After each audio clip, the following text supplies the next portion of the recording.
isn't it working? I don't get it. There are leaves around, and I know just the tune to accompany them, if you wish to hear it.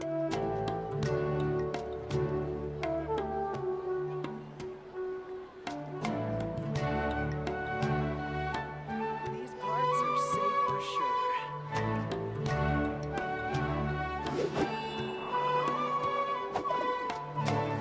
Why isn't it working? I don't get it.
Seems like an emergency.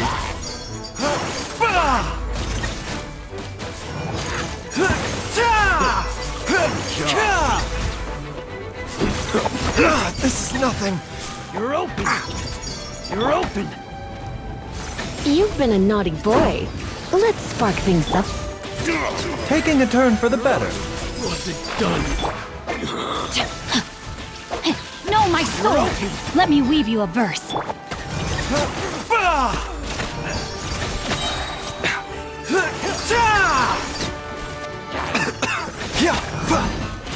A bitter pill to swallow.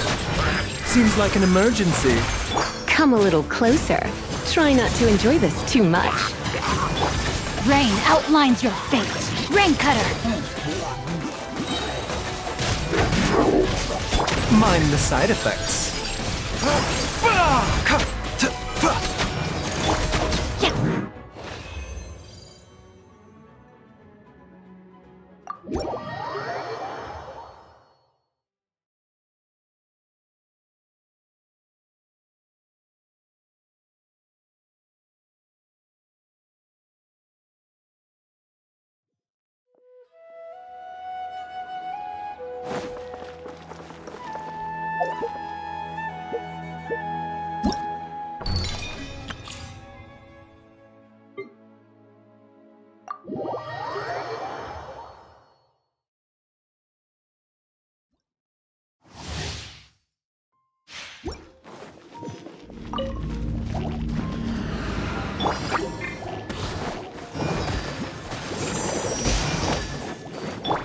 Dodge this! Born of ice and frost. Next on the agenda.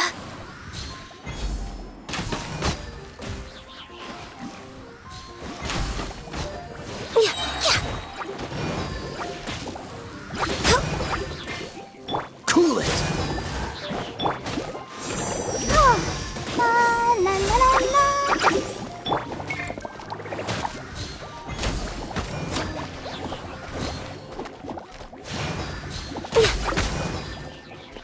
This is long overdue. Let's dance. No touching. Oh, so sorry. Come on, we can do it. Yeah. Yeah.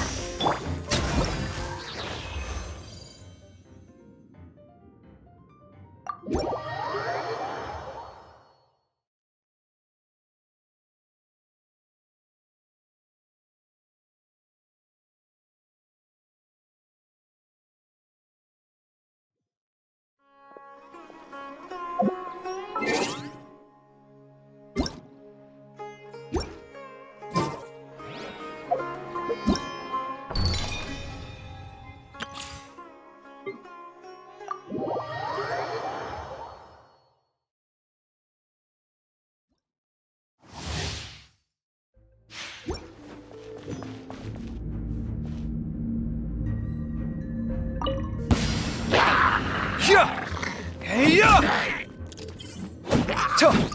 come at me! No, my sword! Let me weave you a verse. Scanning! Watch and learn!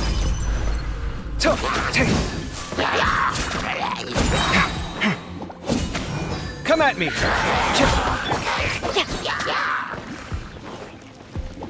Rain outlines your fate. Scanning!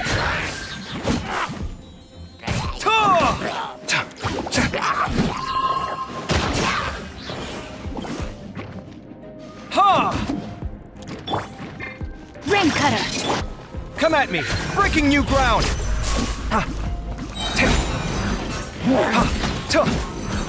No, my sword!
Freeze!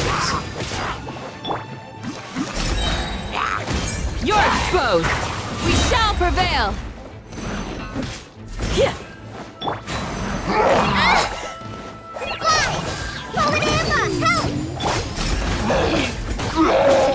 Cool it!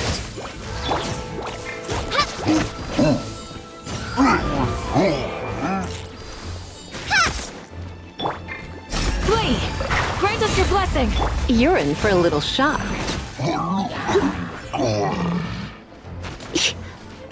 Surrender and I'll be gentle. Come a little closer. Freeze! This moment will be frozen in time. Yield!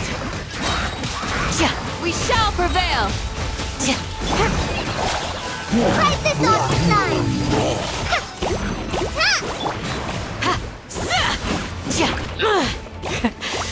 You're in for a little shock. Let's spark things. Do your worst! Kokomi, help! Cool it! Oh, so sorry.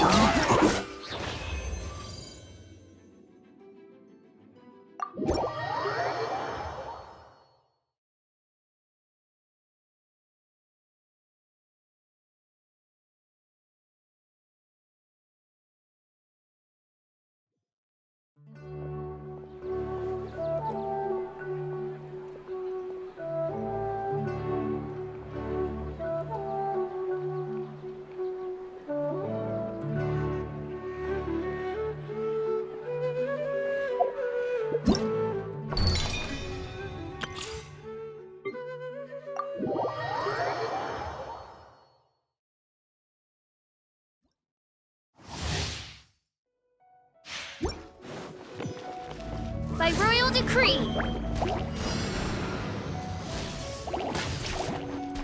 Freeze! I summon thee!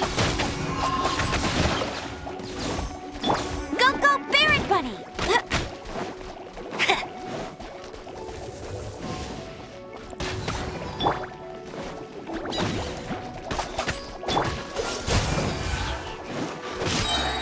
Don't get frostbite. Get him! Let it rain! Oz, reveal thyself! As you wish, main Fräulein. No rest for the wicked.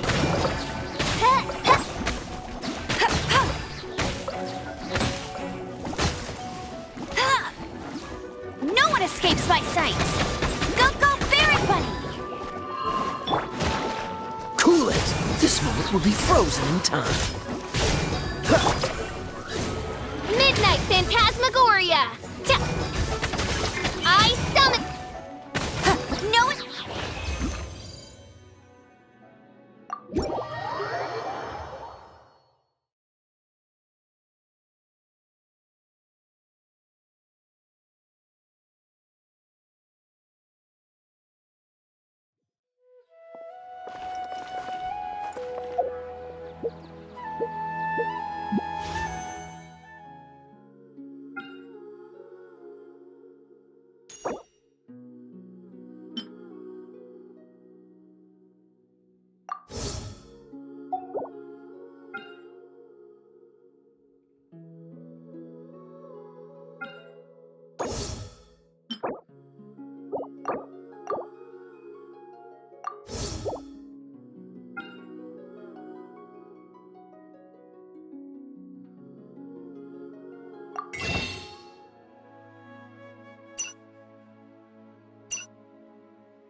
Wherever in this world I roam, I carry memories of my home. This blade, it is the last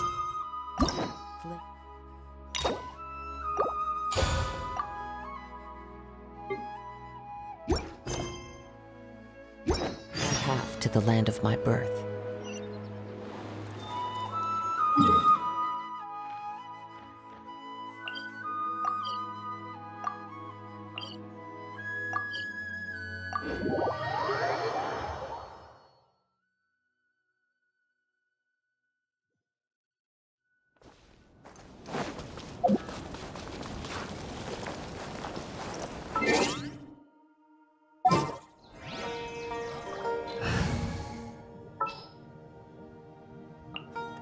Let's go gather some sample. Time to go.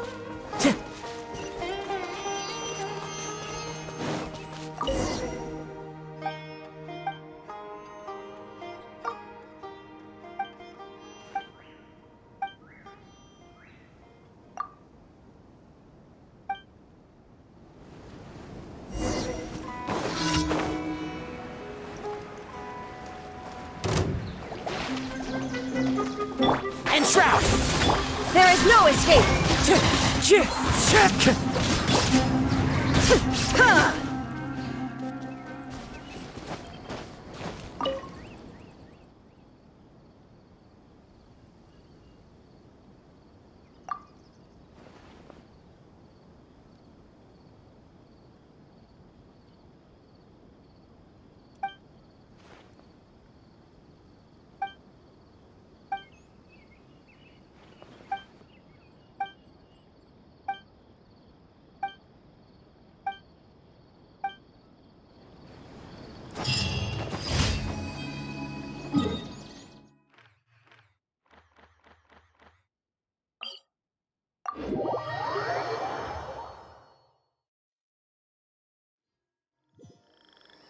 Inazuma shines eternal!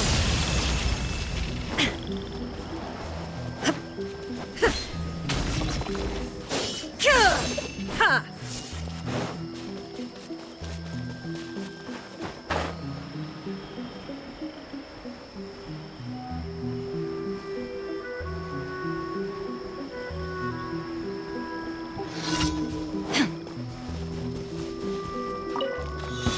You'll get Illusion shattered!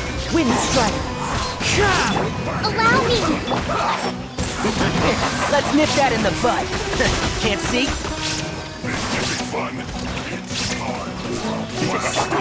There is no escape! This isn't good.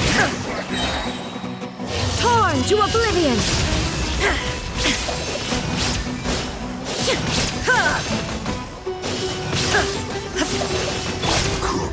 One with nature! And Shroud, I hear everything. Let's rebuild!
Breathtaking.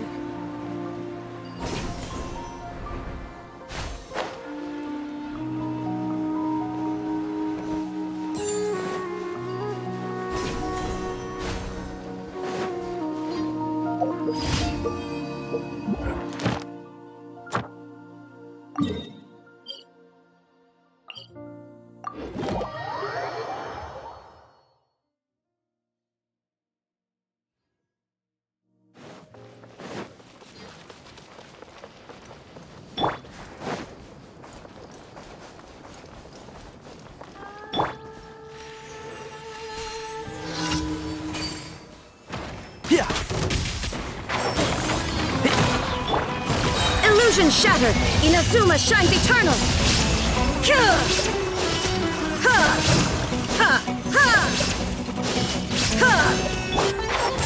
I'll uproot you! Hold the line! Shine down!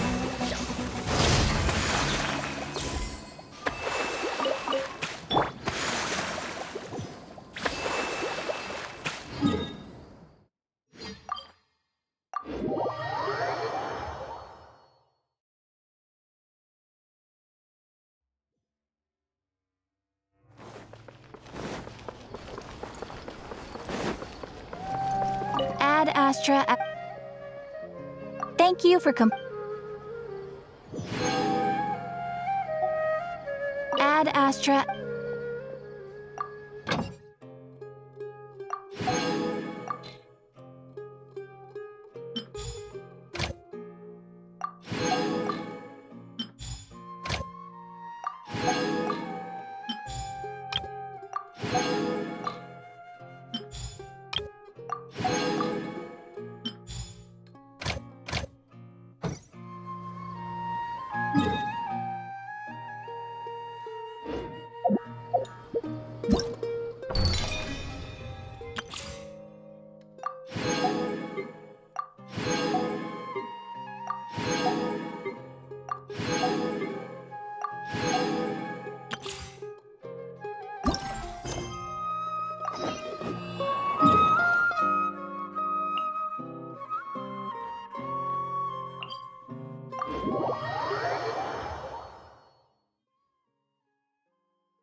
Follow the wind. Into the wind. Time to go.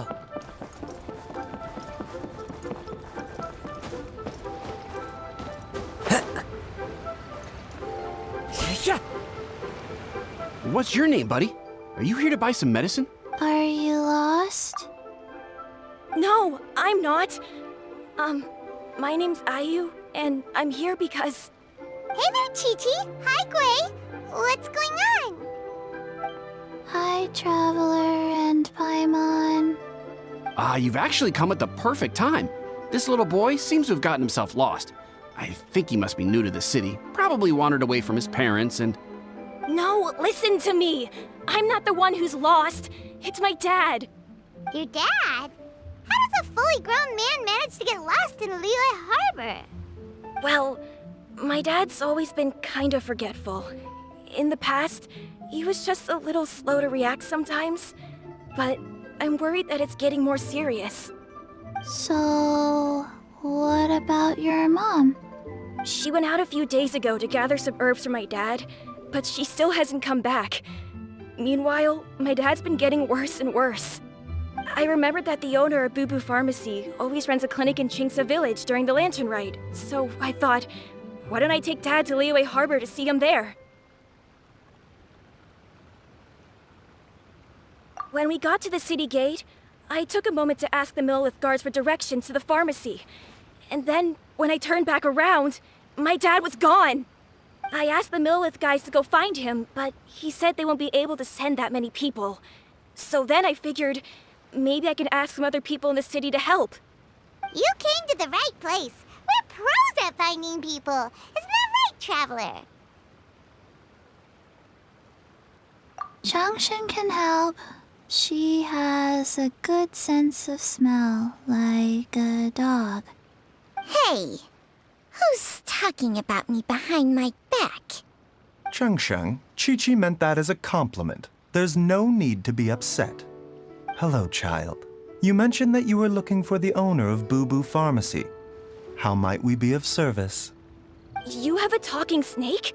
Oh, are you Uncle Baiju? Uncle Baiju? Chengsheng, now's not the time. My dear boy, could you tell me more about your father's condition, as much as you can recall? Yes, Dr. Baiju.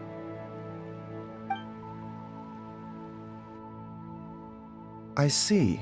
And your family lives near Chingsa Village, you say? I visit patients there frequently, but I don't recall ever seeing you or your parents. Uh-huh. My mom doesn't like meeting other people, especially during Lantern Ride. She always tells me to just stay at home and keep my dad company. Is that so? Ayu, by any chance, is your mother's name Zhongli? Whoa, yeah, it is! Do you know my mom, Dr. Baiju? I certainly do. Gui, Chi-Chi, are there any pressing matters in the pharmacy at the moment? Ayu's parents are old acquaintances of mine, so I would very much like to assist with the search. Would the two of you have time to join me? Don't forget us two! We already told Ayu that we'd help! Oh, really? Well, that's wonderful. We are most grateful for your support.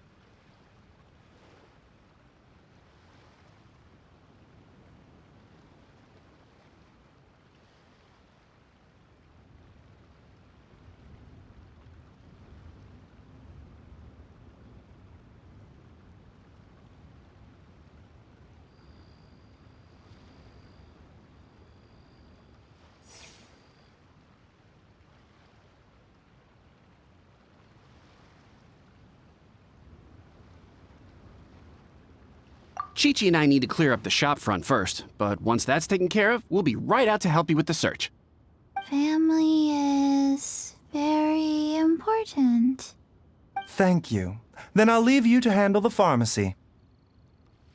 Traveler, Paimon, why don't you come with me and Ayu? Let's start by talking to the Millilith guards at the city gates, see if they have an update.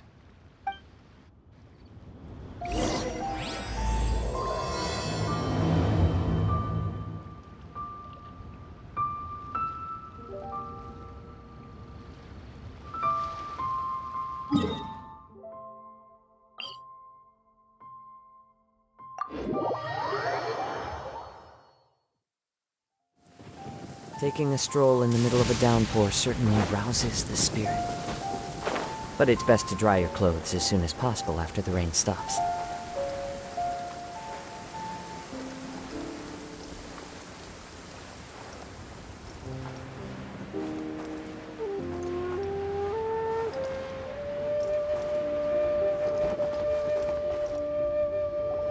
We searched to the north, but couldn't find anyone who matched the description. Well, that complicates things.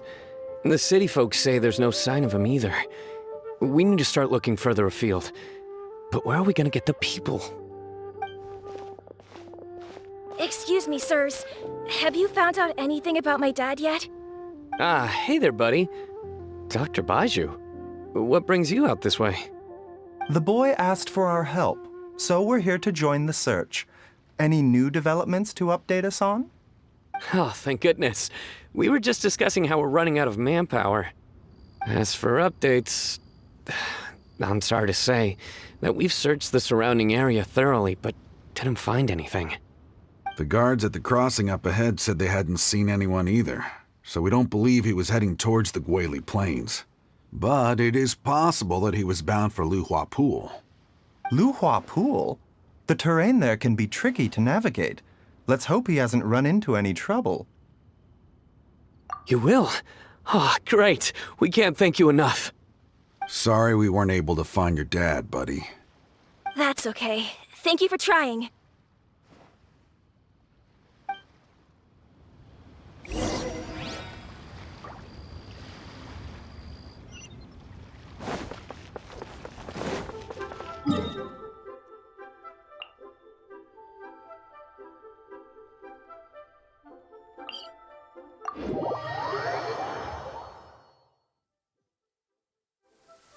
Taking a stroll in the middle of a downpour certainly rouses the spirit.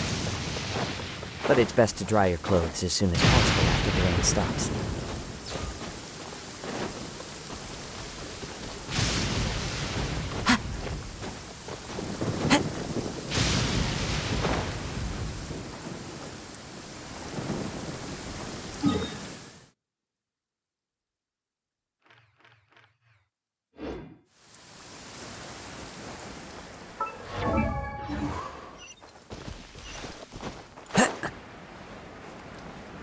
Dad!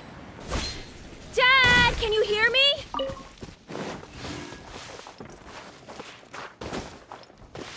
Look! There's somebody over there!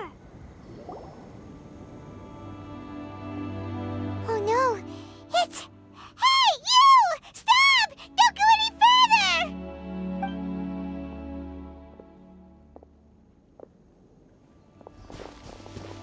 Watch where you're going!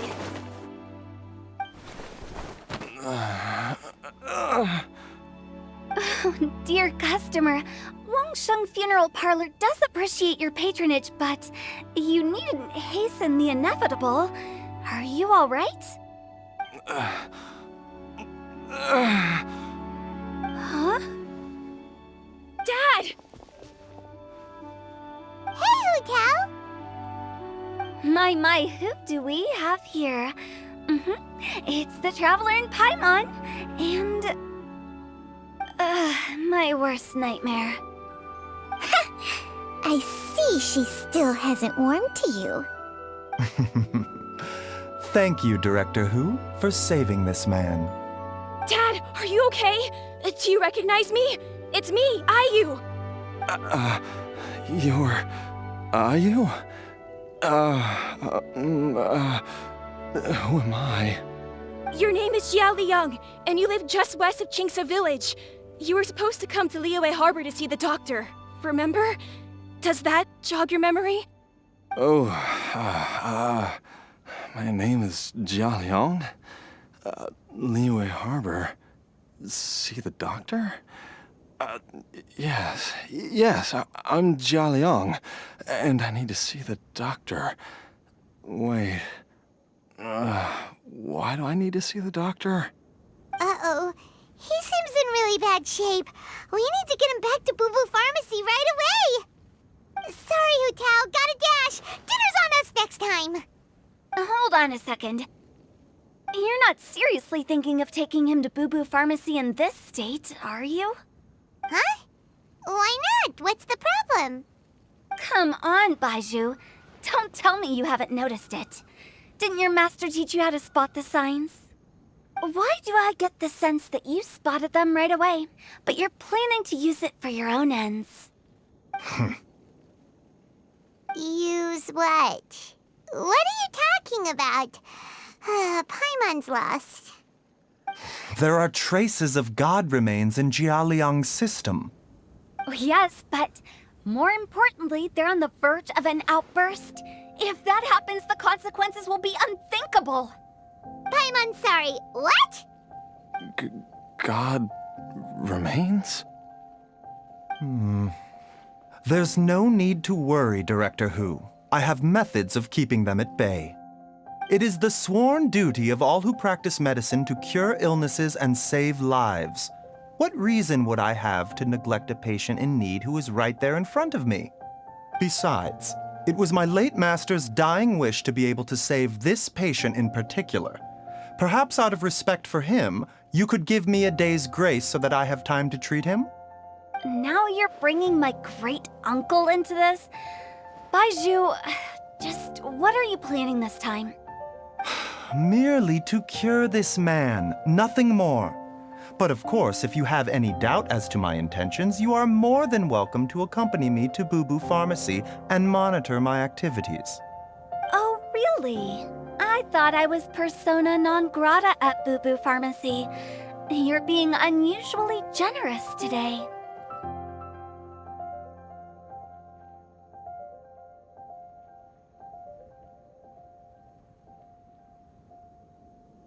Okay, deal. We're not gonna solve anything by keeping Jia Liang here. I'm happy to do it your way, but only for my great-uncle's sake and the Traveler. You must be pleased you brought the Traveler along. Otherwise, this would have been a much more vexing ordeal. Well, time is of the essence. Let's get ourselves back to Boo Boo Pharmacy at once.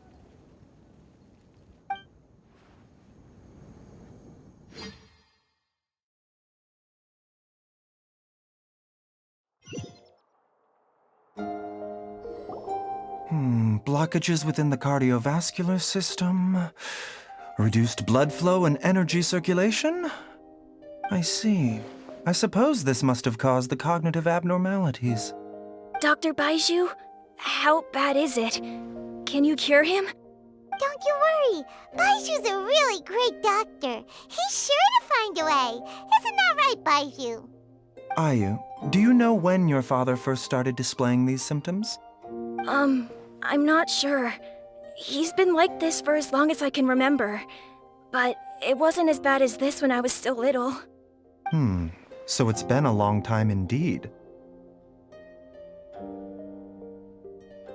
No, I have a treatment plan in mind. We can start tonight. Come and see me again tomorrow morning. I promise that by then, Ayu will find his father healthy and lucid again. Thank you, Dr. Baizhu. Thank you so much. If you still have any misgivings, Director Who, please feel free to hang around for as long as you wish.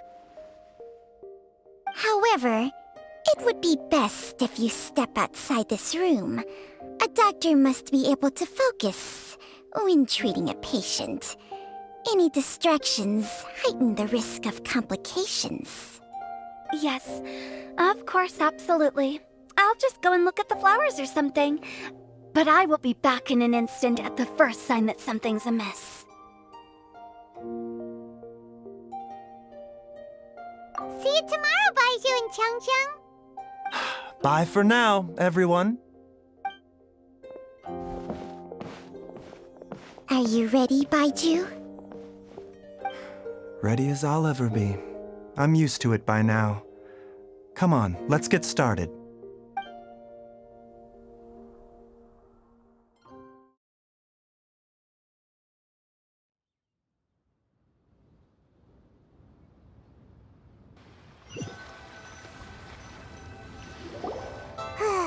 All's well that ends well, huh? You know, Paimon's kind of curious after hearing Baizhu mention those people from his past. What do you think they were like?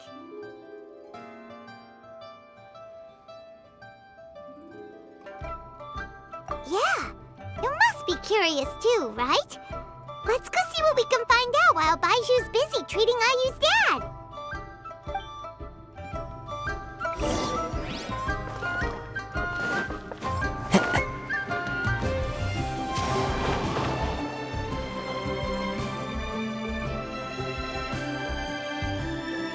While I'm idling time on admiring the scenery, the spectacled snake-bedecked docs doing surgery.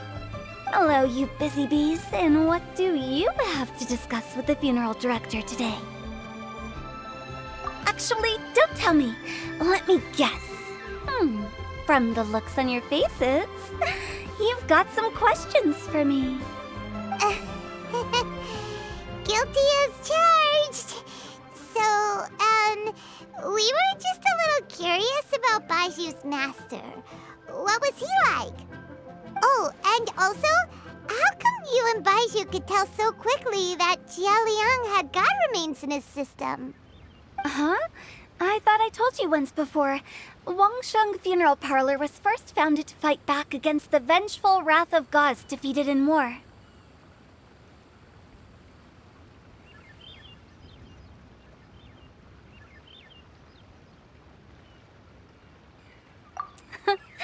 Well, it is a dusty old tale by this point. Long story short, in the ancient world, dead gods were acting up, so our ancestors started purifying the air and burning the bodies of the deceased to guard the border between life and death.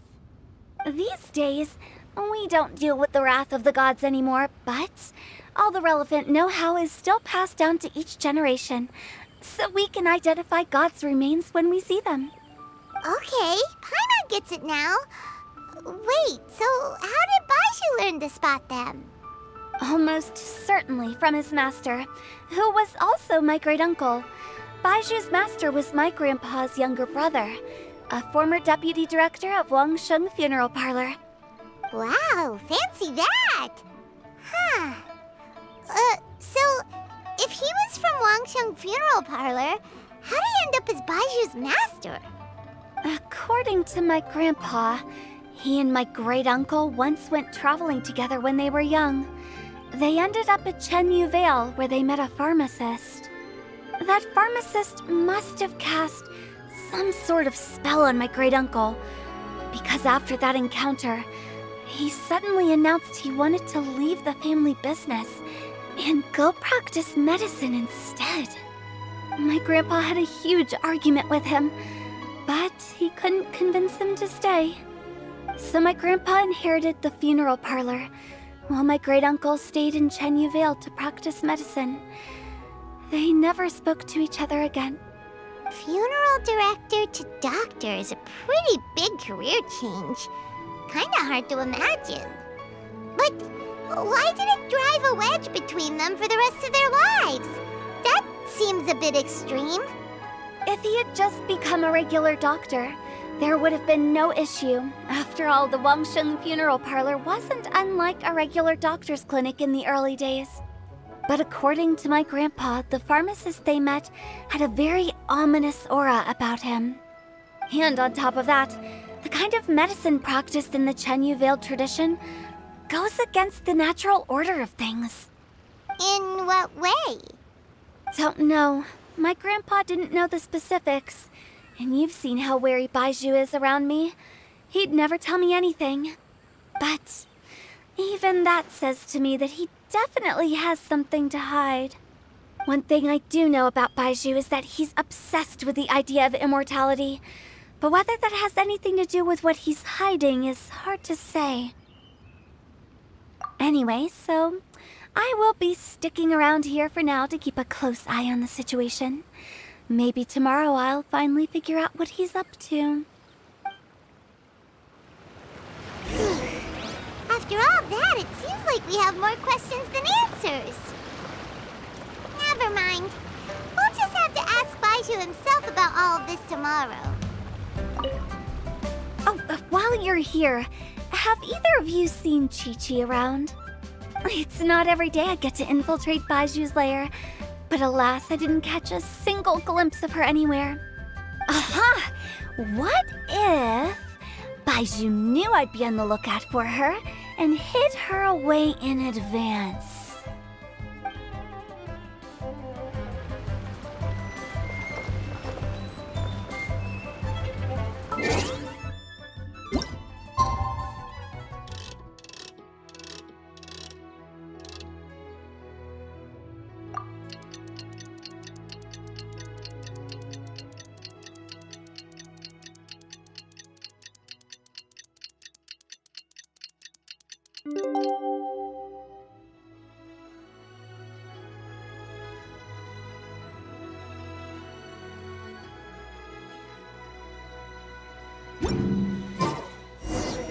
It's a new day! Let's go back to Boo Boo Pharmacy and check out how Jialiang is doing.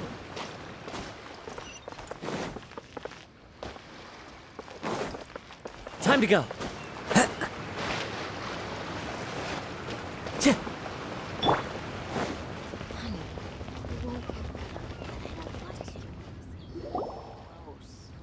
Dad!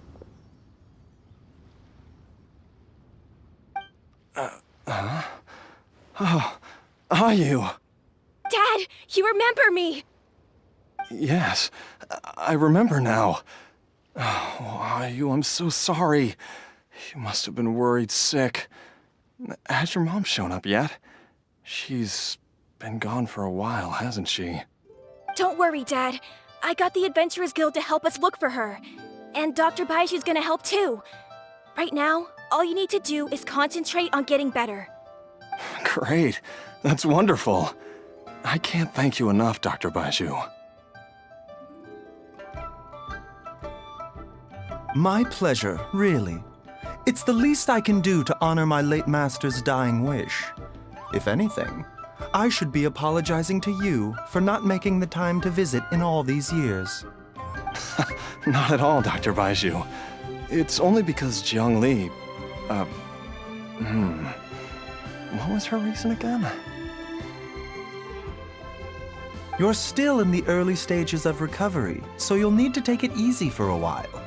Take it slowly and try not to overexert yourself.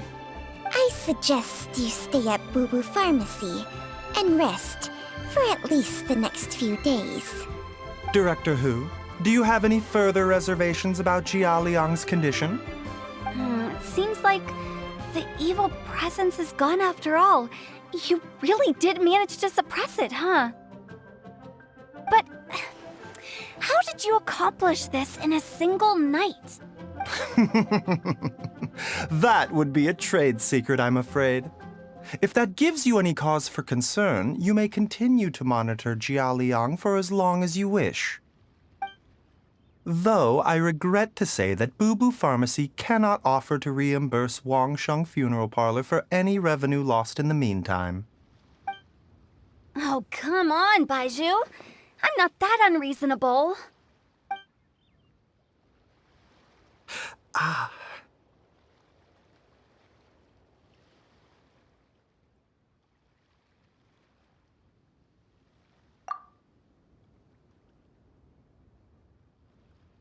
I've been stuck indoors for too long. Baiju, take me outside for some air, or I'm going to suffocate. Ah, yes, of course. Everyone, please excuse Qiangsheng and myself for a moment.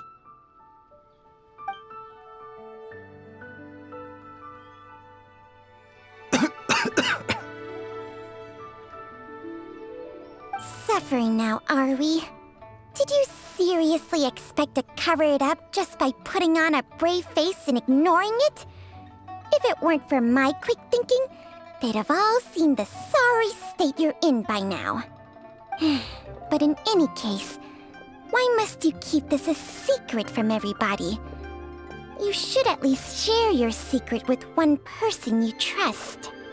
Who's there? Ah! Why did you follow us here?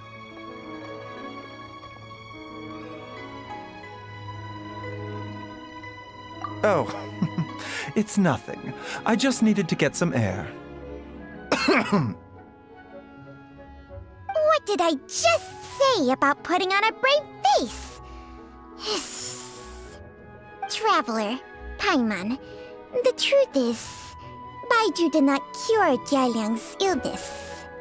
Instead, he transferred some of his own life force to his patient to temporarily subdue the poison in his system. Baiju, can you please explain all of this? My predecessors in medicine forged a contract with Qiangsheng. Every successor to this contract is able to use Qiangsheng's secret art to treat patients. I believe the irregularities with Jialiang's heart meridian were likely caused by a poison concocted using god remains as a key ingredient. The poison has not been purged from Jialiang's system. Rather, I infused him with some of my own life force, using Qiangsheng as the delivery medium. This will suppress the poison's effects for a limited time. Qiangsheng? You can do that? Huh. Paimon always thought you were just Baiju's strange choice of a necklace. Hey, I'll have you know that I commanded the respect of even the Adepti back in Chenyu Vale. If anything, he is my mannequin. I was treating patients with Baiju's master's master long before he ever set eyes on his first medical text. Whoa, guess you shouldn't judge a snake by its skin. Please, that's enough.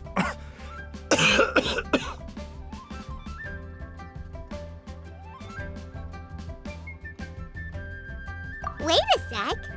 Huto was saying that the branch of medicine you studied uses some pretty dubious methods.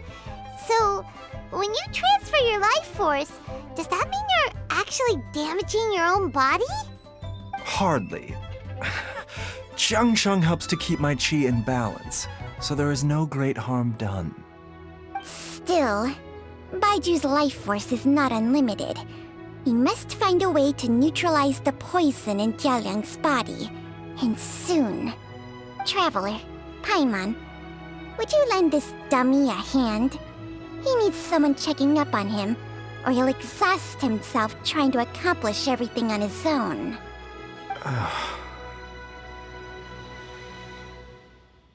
Baiju, don't you think you should seize this opportunity? You cannot expect to hide this from everyone for your entire life. Time will see that all secrets surface eventually. Entire life. Thank you, Traveler and Paimon. Huh. Paimon doesn't think we've seen this side of you. But there's no need to thank us. You've helped us out before. The poison in Jialiang's system must have accumulated over a prolonged period. I think I should pay a visit to their family home and look for clues as to how he might have been exposed to it. Yes, I asked Ayu this morning before you arrived. He told me that his family lives in a secluded spot to the west of Qingsa village. Let's head there together once I've asked Gui and Chi-Chi to look after the pharmacy. As well as investigating Jia Liang's exposure to the poison, we should also keep an eye out for Ayu's missing mother, my fellow disciple Jiang Li.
Whoa! There's a house all the way out here? Huh. It's so well hidden, Paimon's never noticed it before. Nor have I. And I've hosted clinics at Qingsa Village many times in the past. If you ask me, Jiang Li was trying to remain unnoticed. Oh, that reminds Paimon. We meant to ask earlier, but it slipped our minds in the rush to get here. Could you tell us more about Jiang Li? You said she was your fellow disciple, right? She was indeed. We studied medicine together under the same master near Chenyu Vale. She is several years older than I and also began her travels far earlier than me. As a result, the time I spent studying alongside her was rather short. Supposedly, she met an herb gatherer sometime during her travels and decided to settle down with him. That must have been Jialiang. Wait, Changxiang, are you saying neither of you had actually met Jialiang or Ayu before all of this? Jiang Li did occasionally come back to Chenyu Vale to see our master, but for whatever reason, she hardly ever talked about her family. The last time she visited us, she and Master had some sort of quarrel. We never heard from her after that. It almost seemed as if she'd gone into hiding. Quarrel? What happened? I don't know. I did not witness the argument myself. Nor did Master ever explain it to me. All he would say is that should I ever encounter Jiang Li or her family in the future, I should do everything in my power to help them. Oh, so that's why you went to such extreme lengths to help Jialiang. No. Even if my master had never said anything, it would still be my duty as a doctor to help him. My decision would have remained the same. Paimon never knew you were so selfless, Baiju. Paimon always had you down as the sneaky, scheming type. Sorry. So a few words from me is enough to dispel all your suspicions, You ought not be quite so quick to relax your guard, Paimon. Sometimes even the good guys have their own private agenda. What the... Okay, that was the most suspicious-sounding thing you've ever said. Let's leave the idle chatter there for now, Jiang Li has lived in this house for many years. There must be something here that can shed a little light on this whole situation. Let's split up. But if anyone finds anything, we'll examine it together.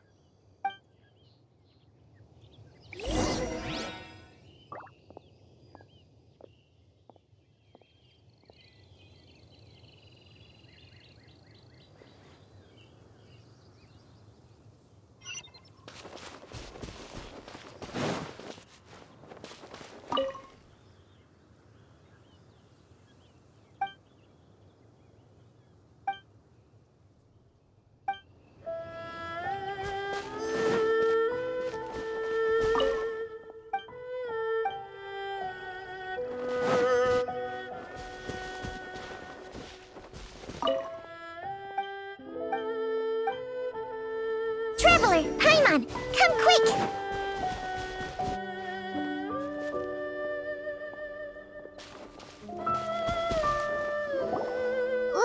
What is this?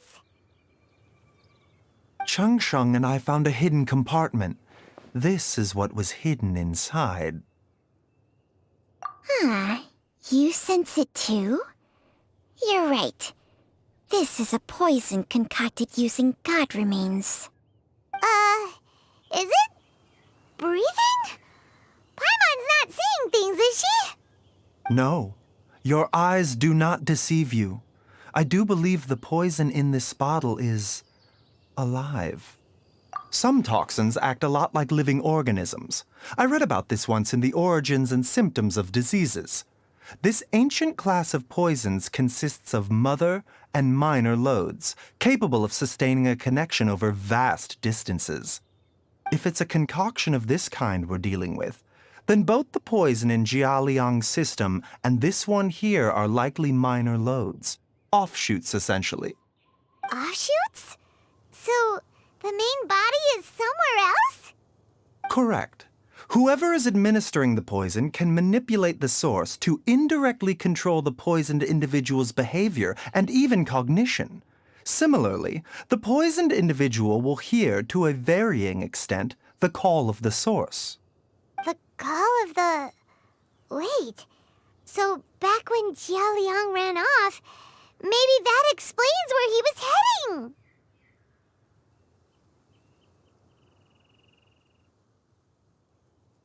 Only one thing could have been drawing him there. The source of the god remains used as the poison's key ingredient, the mother lode. This is getting crazier and crazier. What kind of person would do all this just to poison Jialiang? Hey, why has everyone gone quiet all of a sudden? Since this poison was carefully hidden away in a secret compartment, the one who concocted it is likely a resident of the house. You mean Jialiang? Why would he poison himself?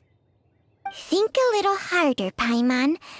Someone else who lives here, and who might have expertise in crafting drugs. Huh? So you're saying... it was zhongli? Wait, but that doesn't make any sense either! Why would she poison her own husband?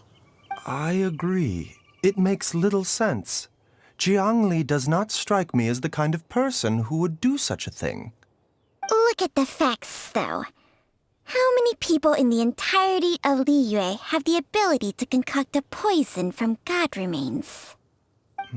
It's too early to draw any conclusions. We should question Jialiang about it once he has made more progress in his recovery.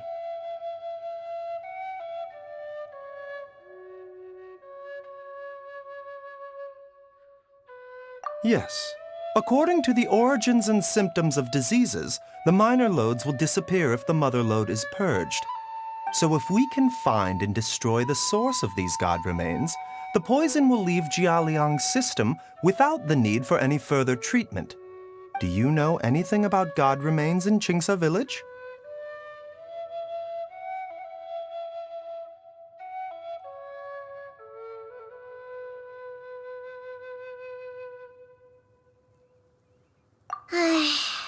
Even the history books have no record of this. The only ones who'll know anything are those old fogies who have been hanging around here since the beginning of time. Didn't you used to be on good terms with the Adepti, though? You sure they didn't tell you anything about this? Well, Changsheng's memories and powers are not what they were in her prime. These days, she has to enter a contract with a mortal and share their life force just to sustain her own life. I fear that such ancient events are long gone from her memory by now. Whoa, what? Enter a contract? Share life force? Sounds like some pretty spooky sorcery if you ask Paimon. Hey, plenty of people would jump at the chance to join forces with a powerful being like me. With my assistance in rebalancing your chi, not only can you extend your lifespan, but you will also be stronger, healthier, and able to eat whatever you like with no risk of upsetting your stomach. Stronger and healthier? Wow, that's amazing! Baizhu, maybe when you retire, you can let Paimon sign a contract with Changsheng for a few days. Unfortunately, Changsheng's contract has strict requirements regarding the host's temperament. None of her hosts have ever been exempted from these rules. I fear that I will be unable to accommodate your wishes, Paimon. Temperament? Hey! What are you trying to say? Did you just subtly insult Paimon to her face?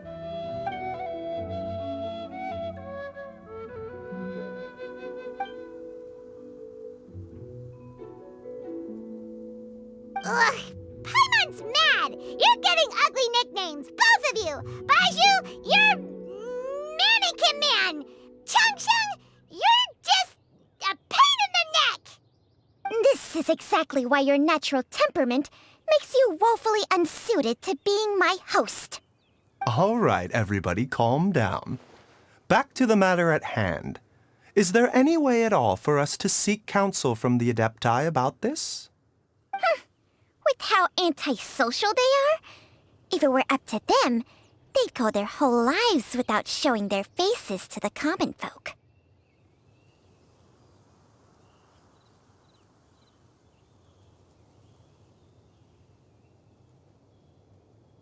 What? Seems you're as well connected as they say, traveler. We are truly fortunate to have you on our side. Oh, if you're talking about who Paimon thinks you're talking about, you better do the honors.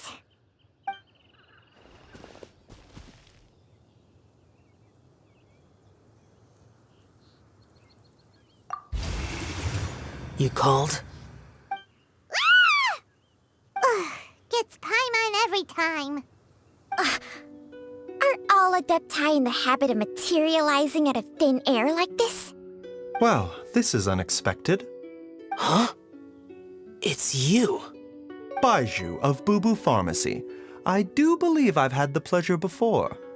The Lantern Rite, when we met briefly, I was unaware of your true identity. I must apologize for the discourtesy. Huh? You two already know each other? Our paths have crossed once before. I sense the presence of evil spirits. Is this why you called me?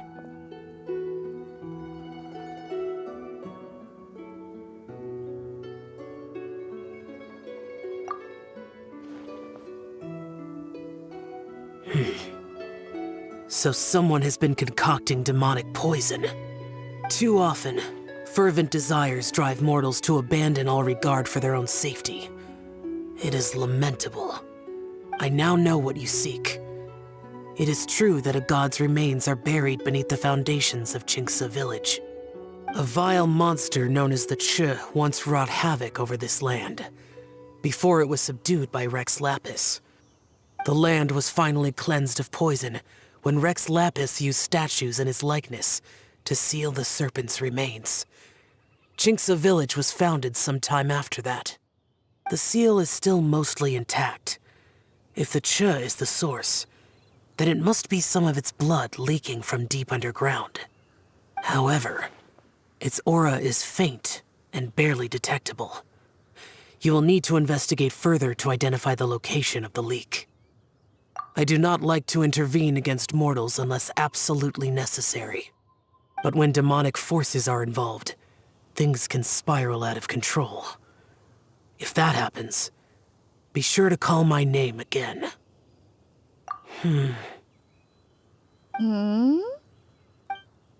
Nothing. I do not wish to sway decisions that are mortals to make, but immortality may not be the blessing that you imagine it to be. I shall treasure your words of instruction, Master Adeptus. Farewell. What a strange Adeptus. Rather different from the way I remember them. That's Shough for ya! And thanks to him, we finally got some concrete info to go off of. If the god remains are leaking from underground, Zhongli must be paying a visit to a subterranean cave on her herb-gathering trips. If we can find the cave... Master! Master, there's a problem! Gwei? Did you run all the way from Boo Boo Pharmacy? What happened? Don't panic. Just catch your breath and tell me everything. It's Jiaoliang. He was fine 1 minute, and then he suddenly took a turn for the worse. Already? How? Based on past experience, he should have been fine for the next 3 days at least. It seems that my worst fears have been confirmed. Everyone, back to Boo Boo Pharmacy now!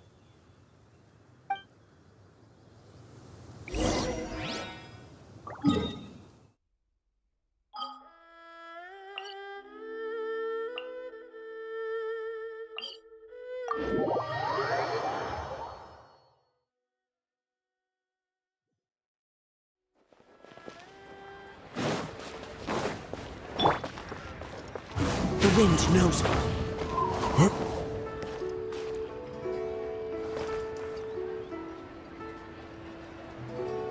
Into the wind!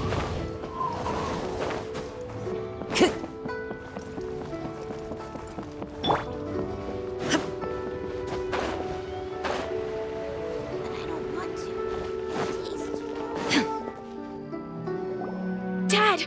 What's wrong? Dad? Don't be scared. Dr. Baishu will be back soon. How is he doing? Dr. Baishu, you're back! My dad was doing fine earlier, but then he suddenly started coughing up blood. Now he can't even get a full word out anymore. When Gwei left, he was still conscious. But now... Gwei, please take Jiaoliang to the back room and prepare for treatment. Yes, of course. Don't worry, Ayu. I will cure your father.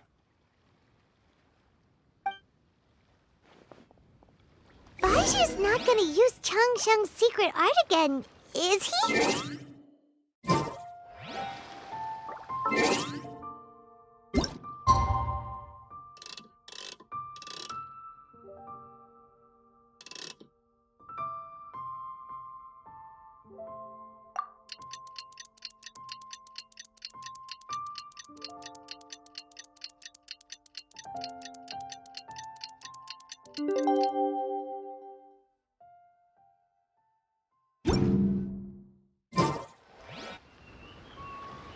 How are you feeling, Dad?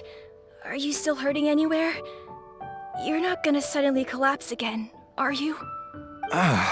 Much better, Ayu. I'm feeling much better. In fact, I can't explain it, but somehow I feel even better than usual. Wait, where's Dr. Baishu? I still haven't had a chance to thank him. Seems he moved me here before I came to. Master said he needed to take a quick rest and asked me to bring you out of the treatment room. He hasn't emerged yet, so he must still be resting. Oh, really? Well, he must be tired from treating me for 2 nights in a row. I don't know how I can begin to repay him for saving my life. I'll have to discuss it properly with Zhongli once we find her. Speaking of which, has there been any word of her whereabouts yet? No, the Adventurers Guild hasn't gotten back to me yet. I'll go check with them again in a bit. I'll come with... Don't forget what Master said. You're still not out of the woods yet, Jiaoliang. I strongly suggest that you stay and rest at Boo Boo Pharmacy for now. I can accompany Ayu to the Adventurers Guild. I suppose you're right. I'll have to rely on you this time. Though, on the bright side, this means I can thank Dr. Baishu in person once he's finished resting. Traveler, Baishu hasn't shown his face ever since he went in to treat Jiaoliang again. Do you think he...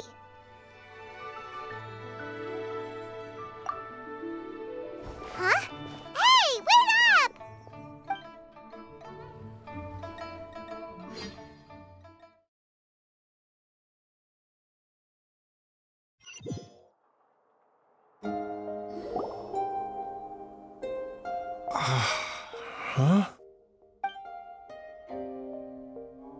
You're finally awake? That was far too risky, even with me here to help you balance your chi. There was no time. I had no other choice. In any case, it was not completely without benefit to myself. I managed to learn something. Zhongli's design is quite brilliant. She makes numerous innovations that I can learn from. Alas, if only there wasn't a catch. So, how much longer do you think Baiju's gonna nap for? They've been outside waiting for you the whole time while you were asleep. Shall we at least go and show our faces? All right.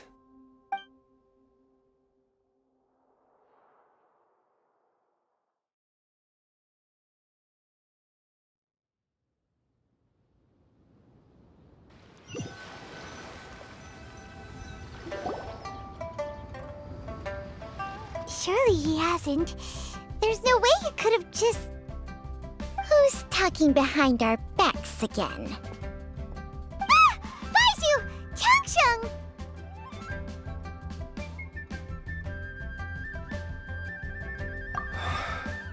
Of course. There's no need to be concerned. I merely had to transfer a rather large amount of life force on this occasion. But, with Changsheng's help, I will recover in time. Jialiang seemed fine yesterday. Why did he need more life-saving treatment again so soon? I made an error in my initial diagnosis. Jialiang is in fact suffering from more than one ailment, and as a result, his life force depleted at a greater rate than I had anticipated. What? You mean, even if you got all the poison out of him, he'd still be sick? Yes. But more pertinently, the poison in Jialiang's system is there precisely because it is being used to manage his underlying medical condition. Jialiang has a rare congenital heart condition, and ongoing treatment is essential to maintaining healthy functioning of his heart meridian. Left untreated, it puts the patient at risk of coughing up blood and fainting, and in the longer term, causes irreversible damage to the internal organs. Though it was created from god remains, this formula is not a poison in Jialiang's case. Rather, it's his medication. Had he not taken it all these years, he likely would have died a long time ago. Still, using poison to treat a disease is hardly a viable long-term solution. As time passed, and the poison accumulated in his system, it began to impact his cognition. Moreover, the longer he relied upon this medicine, the more resistant his body became to it. Zhongli had to concoct ever greater quantities to ensure its continued efficacy, or he could have still perished at any moment. That explains why Ayu said his dad has been getting worse, and why his mom went off to gather herbs. God remains are extremely dangerous to be around, because humans have no natural defense against them. I shudder to think how many times Zhongli has exposed herself to them. I fear that the situation is just as that Adeptus described. In an effort to save Jialiang's life, Zhongli has abandoned all regard for her own safety. I never suspected that even Zhongli would turn to the same path as so many others over the years. Perhaps this is the inevitable course of fate. To sacrifice one's own life to save others. To go beyond human means in order to do the impossible, whatever the cost may be.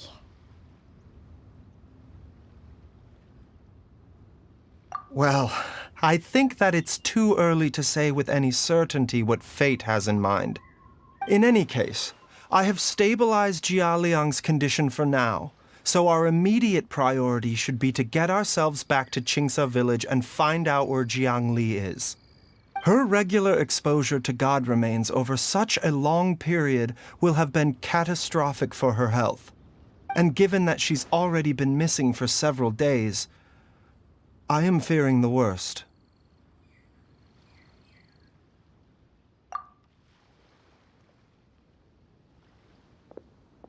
It's me, Traveler, Dr. Byzhu.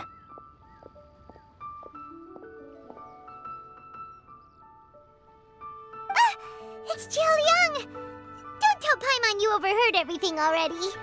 Dr. Byzhu, please let me come with you. You've already done so much for my family. I can no longer just sit here and watch while you put yourself at risk for Zhongli's sake.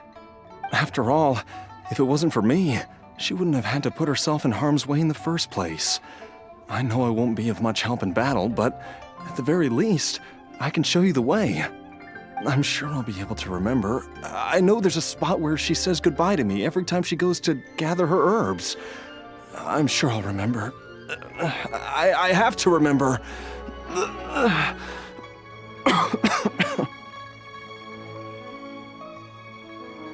Be careful. If you get too agitated, your blood pressure and stress levels will rise, putting further pressure on your heart. For your own safety, you should stay here and rest. No! We're out of time! We have to go now. Right now. Before I forget everything again. This trip will be extremely dangerous, and there is a very real possibility that you will not return from it. Are you sure you're prepared for that? I never expected to live this long in the first place. My death is already long overdue, so why should I fear it? There's only one thing I fear now, and that's that I'll forget her again before we manage to find her. Very well. Then follow me.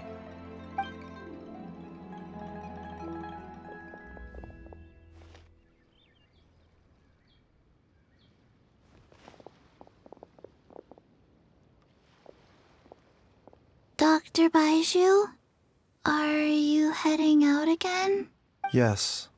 This could be a long one. Could you please prepare a dose of the usual formula? Please add an extra measure of mistgrass pollen and 1 dose each of the ingredients from the 3rd and 5th compartments of my medicine cabinet. Dr. Byzhu, do you mean... Hop to it now. And remember to be careful with the cauldron this time. You don't want to burn yourself again. Okay.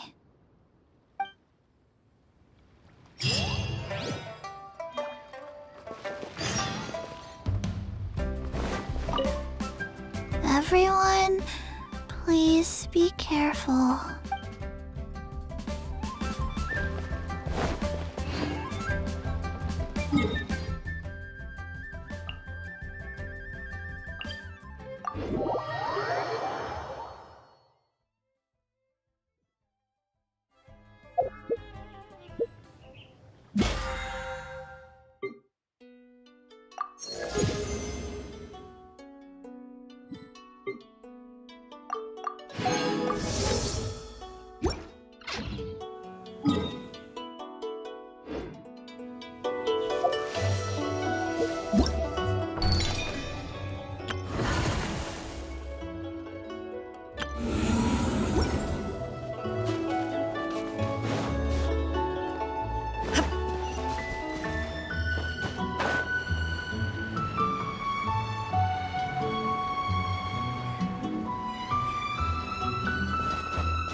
strange feeling is back.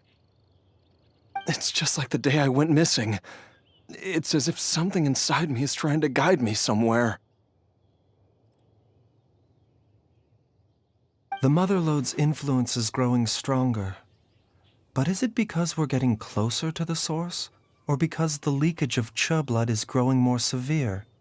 Jialiang, can you sense which direction the source is in? I think it's this way.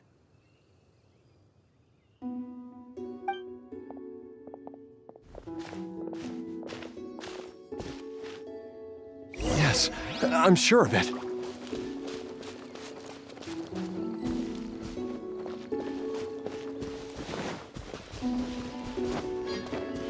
I feel a dull ache in my heart. This must be the way.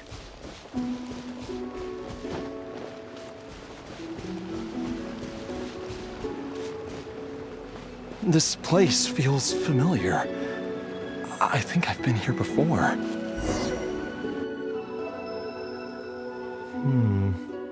There is an inauspicious presence here. Even I can sense it. I think I remember this place. Jialiang, are you okay? Maybe you should rest here while we continue the search. No, I have to keep going. Zhongli is still waiting for me.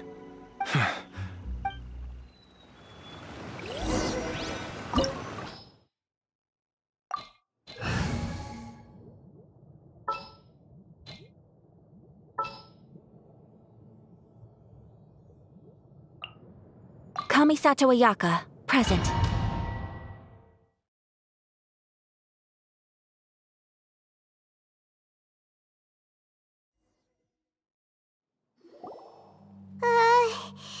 This place gives Paimon the creeps. Who knows what we're gonna find up ahead? The digging marks here appear amateur and rather old. A thieves' tunnel? Paimon has heard rumors about treasure around these parts before.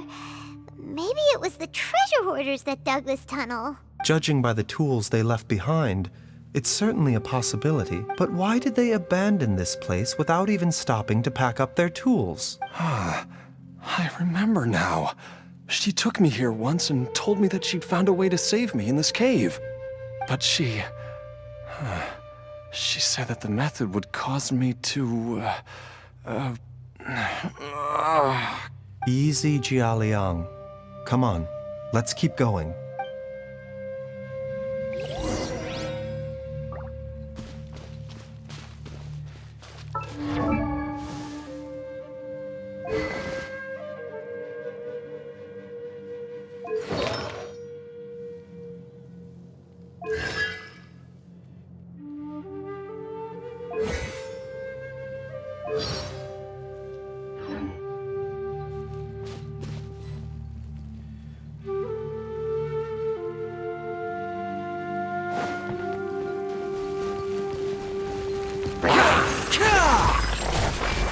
The doctor will see me. One with nature. Allow me. There is no escape! A bitter pill to swallow. Take flight! Into the wind. Illusion shattered!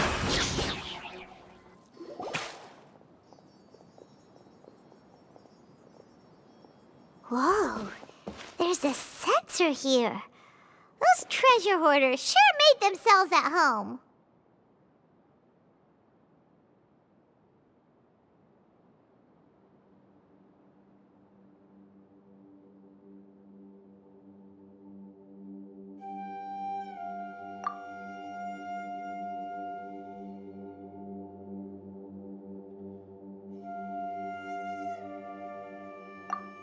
I believe this sensor was used to burn a monster-repelling incense.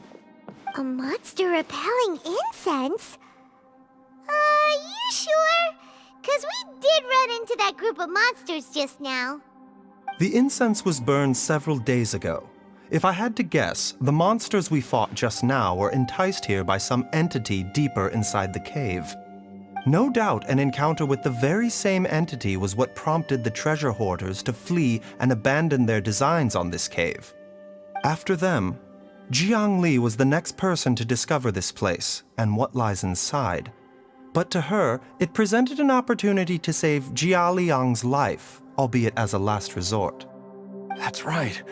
This sensor, it belongs to Zhongli. Yes, this was the place. This is where Jialiang! I'm fine. Let's keep going. I can feel it. She is right below us, waiting for me.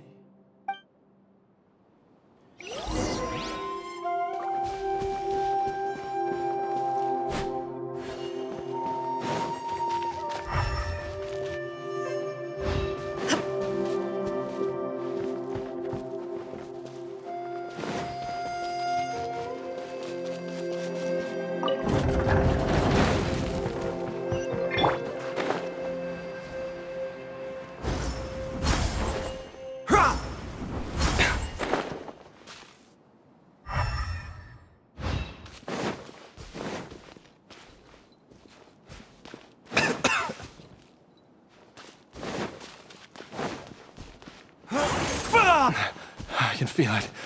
We're getting close. We're almost there. It's right up ahead. The place where we made a pact together to... Aha!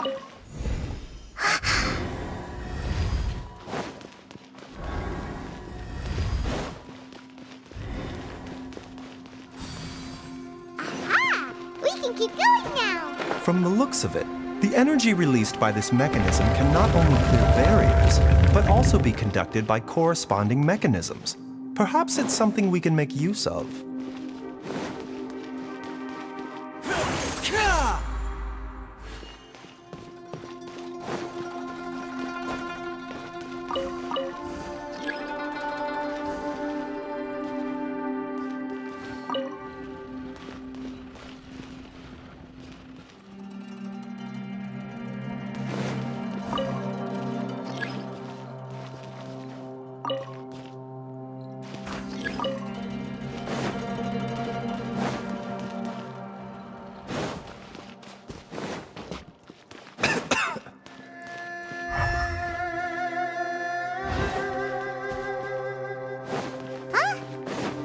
Doesn't see any barrier-breaking mechanisms around here. There are tracks here, and it looks like they're connected to something. Shall we follow it and see where it takes us?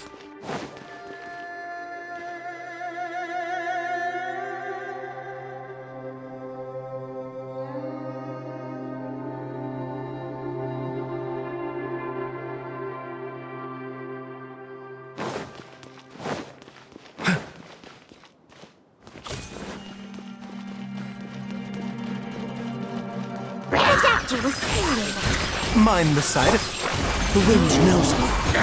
Hold the line! There is no escape!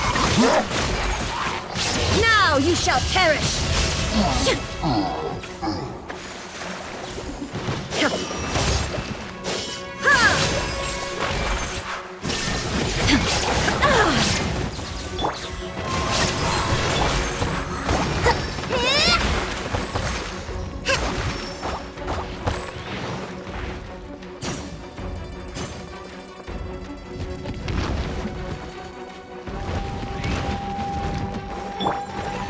One with nature.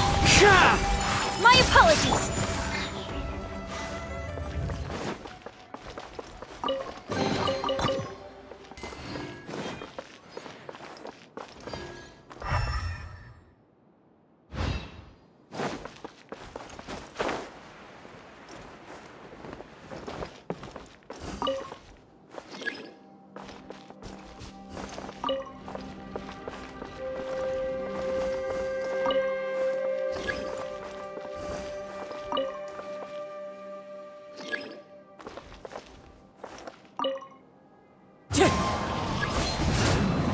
Time to go.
Zhongli!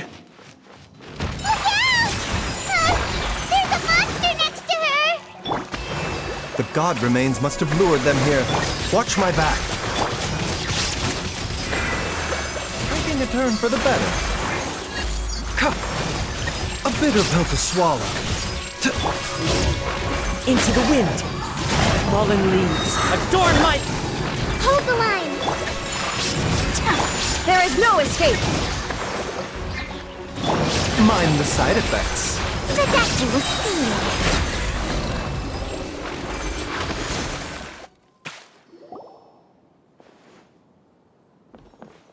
Dr. Baizhu, how serious is it? Is she... I can still feel a pulse, but her condition is quite grave.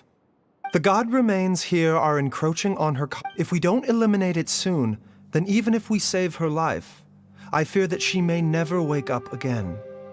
Then, what are we waiting for? Let's destroy the remains right away! It's not as simple as that. Don't you remember what Baizhu said? The poison within Jialiang's body is inextricably linked to the god remains here. If the source is purged, the poison in his system will stop having any effect. And the poison within Jialiang's body is keeping his heart condition under control. So, if it stops working... Oh no. Are you saying... Indeed. If the god remains here are purged, then your life will come to an end. I wondered when this day might come. Wait! But we've all been working our butts off to save Jialiang's life! After all that, we can't just give up on him! Baizhu, you're a great doctor! Surely you gotta know of some other way we can save him, right? You could continue to take the poison, which would buy you some time. As for Jiangli, maybe if we put our heads together, we can think of something?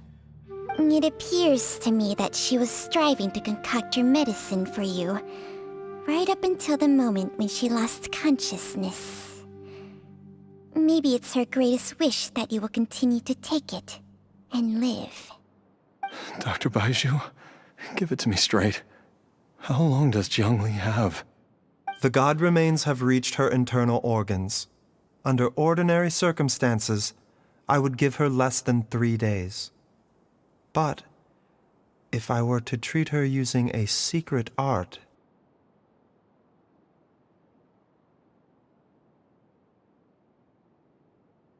But what would be the point of that? Dr. Baizhu, I'm all too aware of the dangers of god remains. You are not the first to mention it to me. If I continue to sustain my own life using this wretched substance, not only would Zhongli have to keep risking her life to make my medicine for me, but I would have to live with the looming threat of these remains breaking out and wreaking havoc not just upon me, but my entire family. I know for a fact that I should have died over a decade ago. The fact that I've been around to see how you grow up is already a great blessing from Rex Lapis. If my choice can bring Zhongli back, then even if I die... Jialiang... After cheating death for so long, it seems I've grown somewhat addicted to life. Traveler, Dr. Baizhu, could I have another minute with my wife? I just want to have one final moment together. Just a moment, that's all. Of course.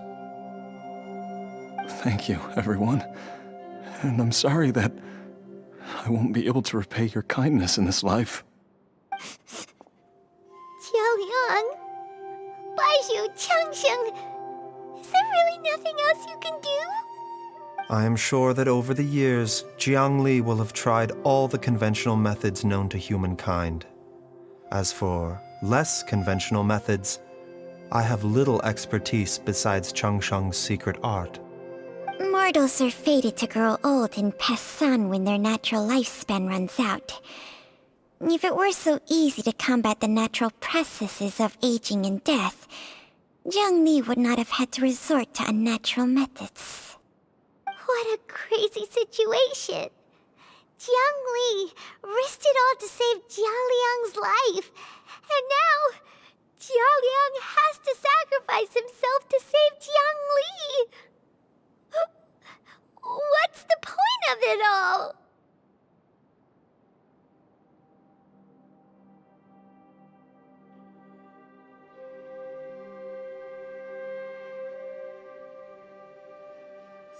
I've seen many final farewells in my time, but I can never get used to it.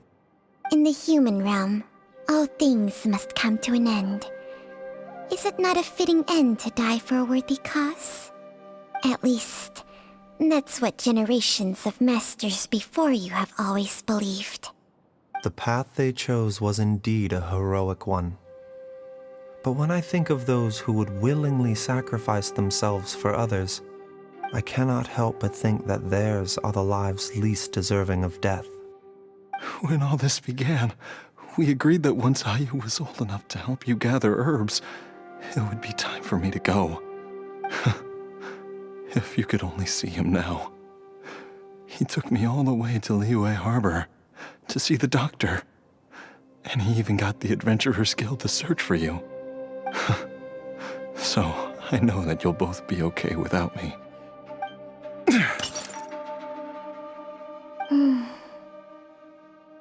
I've said my goodbyes. My time has come. Do what you must. As you wish.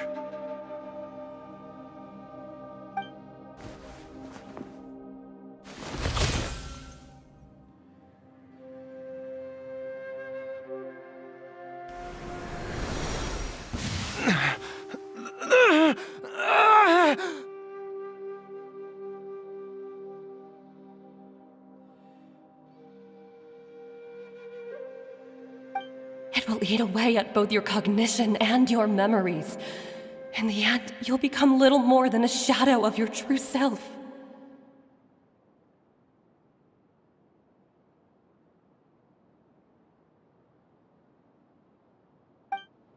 I'll take it.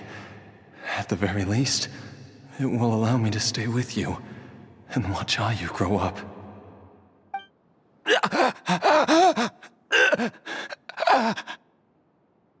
Mom, something's really wrong with Dad.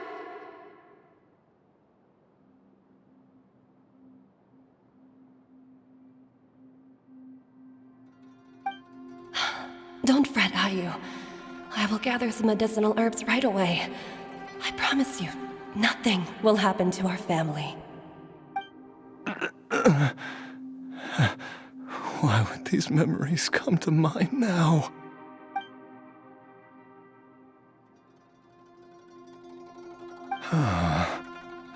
The longer we live, the tighter we cling to what we have.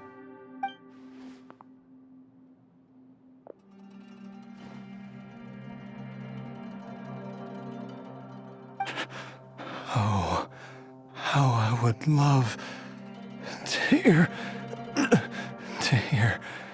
your voice one last time.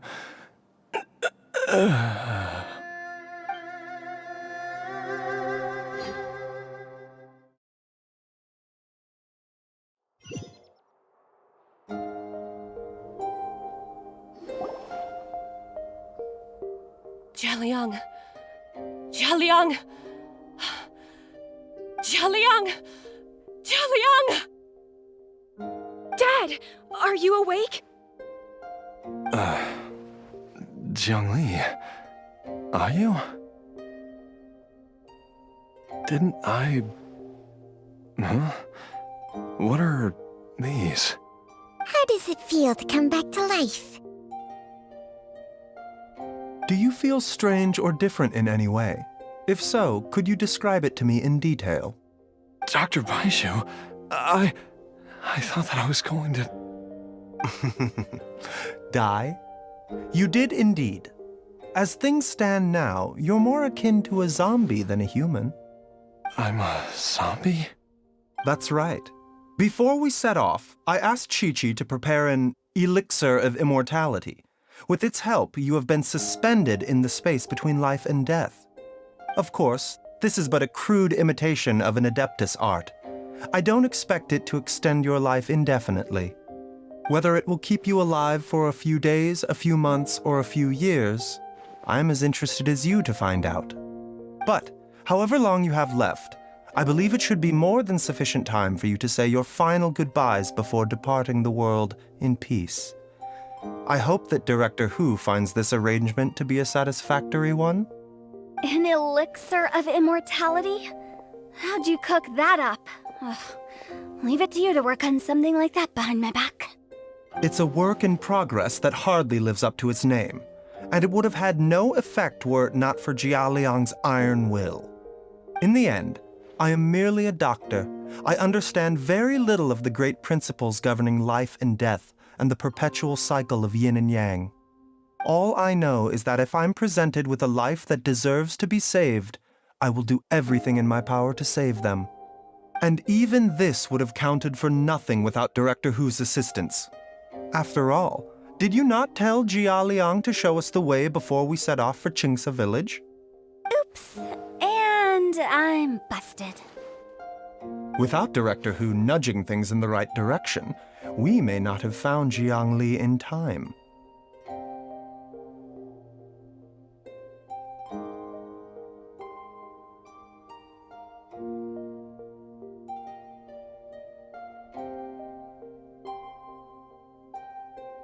No wonder he didn't mention the elixir back then. I thought he was being frank and transparent with me for once, but apparently not. Director Hu told me to keep her suggestion a secret, but it seems nothing escapes Dr. Baiju's attention. Never underestimate a serpent's sense of smell. All I wanted was to help Jialiang find his missing wife as soon as possible, so that he could be on his way to the afterlife without any unfulfilled wishes making the journey more difficult than it needs to be. Leave it to Boo Boo Pharmacy to snatch the perfect opportunity right out of my hands at the last hurdle. Never mind. I'll just have to put it down in the books as a deferred consideration. One Chi-Chi was enough of a conundrum. The last thing I need's another one. If I'd known this was coming, I'd have whisked him off to the Wangsheng funeral parlor the moment I found him. You stay away from my dad! When I grow up, I'm gonna become an even better doctor than Mom and Baizhu, and cure Dad for good! Oh, is that right? Well, you wouldn't be the first person who's tried to put Wangsheng funeral parlor out of business. If you're serious about it, you'll have your work cut out for you. Traveler, Paimon, I'll catch you all another time. Is she finally gone? All's well that ends well. If you ask Paimon, we should probably do something to celebrate this hard-earned family reunion.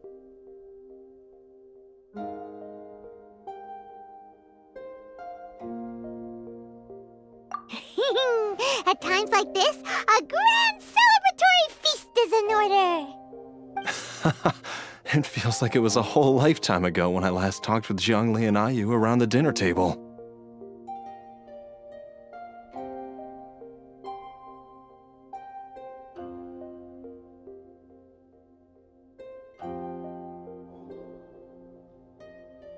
Yay! Paimon can't wait! Alright, first things first, off to the market for some fresh ingredients. Let's go! Wait up! I'll come too! Baizhu, thank you so much for everything you've done for us. Don't mention it, Jiangli. I was just doing my duty. Just your duty, huh? Baizhu, Changshang, would you mind if we took this conversation outside?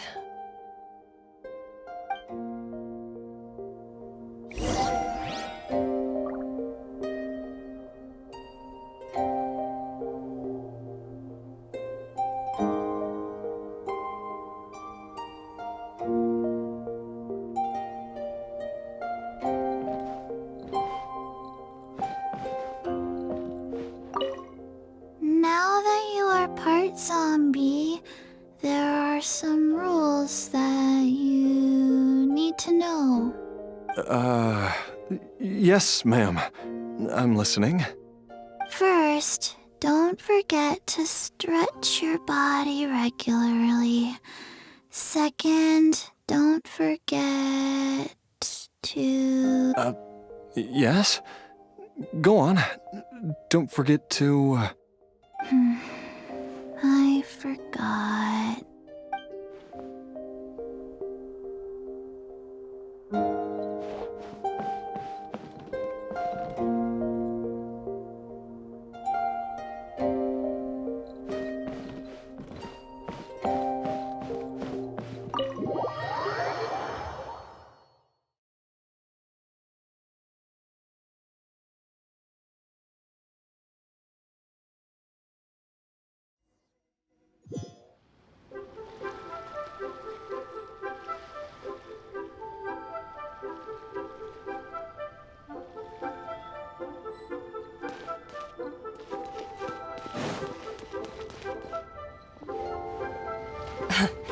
Time flies. It's been so long since we bade each other farewell in Shenyu Vale. Changsheng, you're the same as ever. You haven't changed one bit. You, on the other hand, have changed a lot. You're right. My younger self would have never imagined that things would one day turn out this way. Or that you'd turn out this way, Baizhu.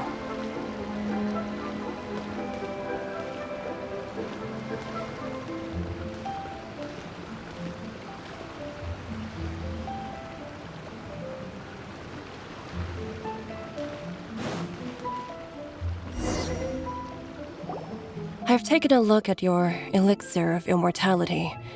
It's not altogether dissimilar from the poison I concocted in terms of the way it functions. I have to say, Zhongli, it was a stroke of genius to use poison to maintain life. I hope you're not too upset at me for copying your methods. No, not at all. With your intellect, even if you'd never seen my poison, I believe you would have eventually arrived at the same approach. But I'm still impressed by how quickly you managed to gain such a thorough understanding of it. Jialiang's still only been in your care for a few days. Not just that, you even managed to improve upon the original formula. That cannot be explained by intellect alone. Baizhu, be honest with me. Did you try out some of the poison on yourself?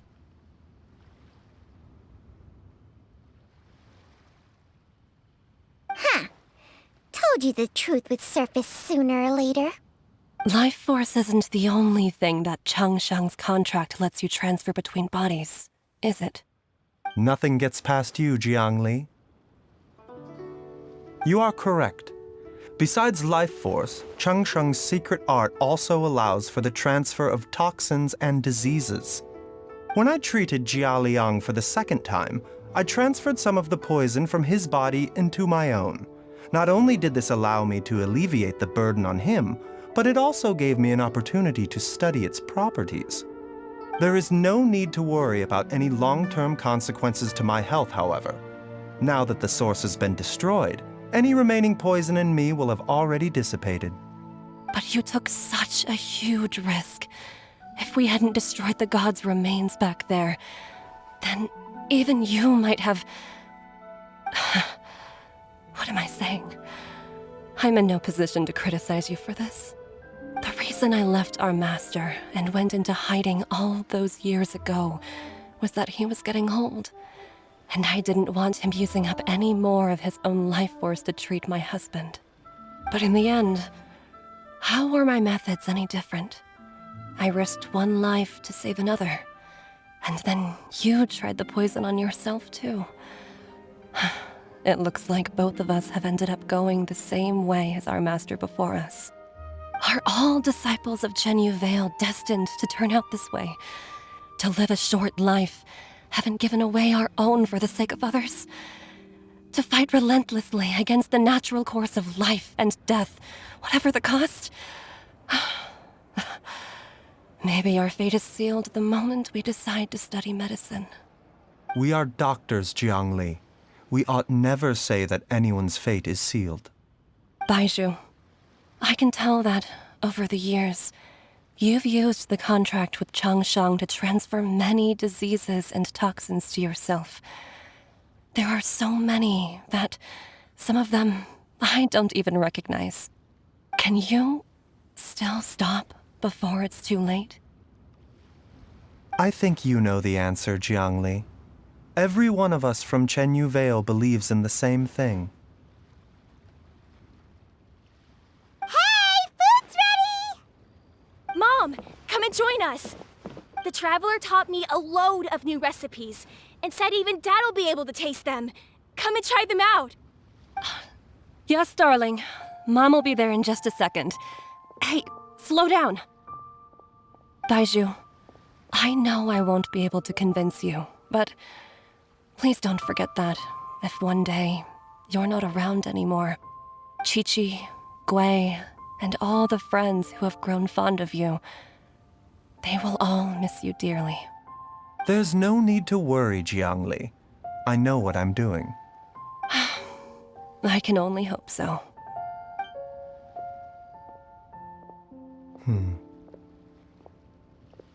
Baizhu, what did Zhongli mean by not around anymore? Are you gonna be okay?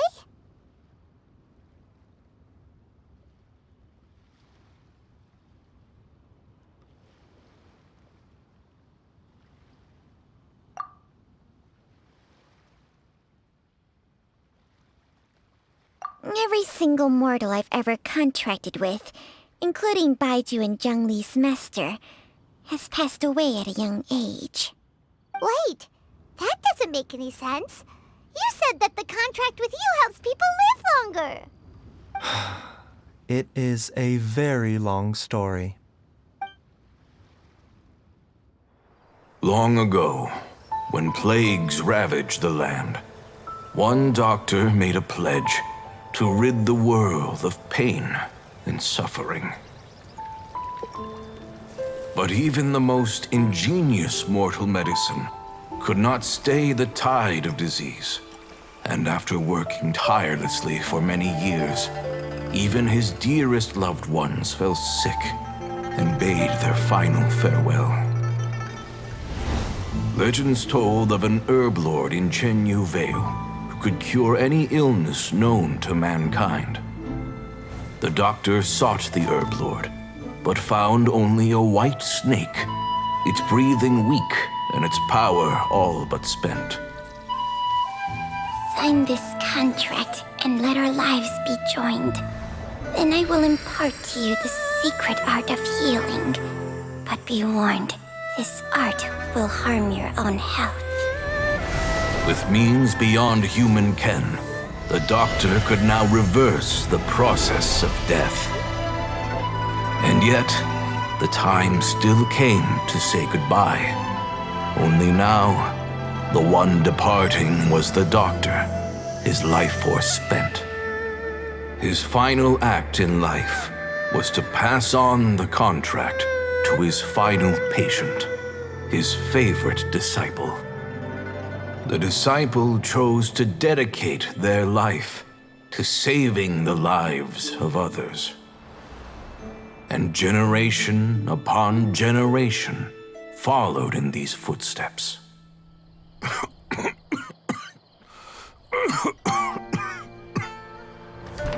Since I inherited this contract, I've always respected the path taken by my predecessors and followed it myself unquestioningly.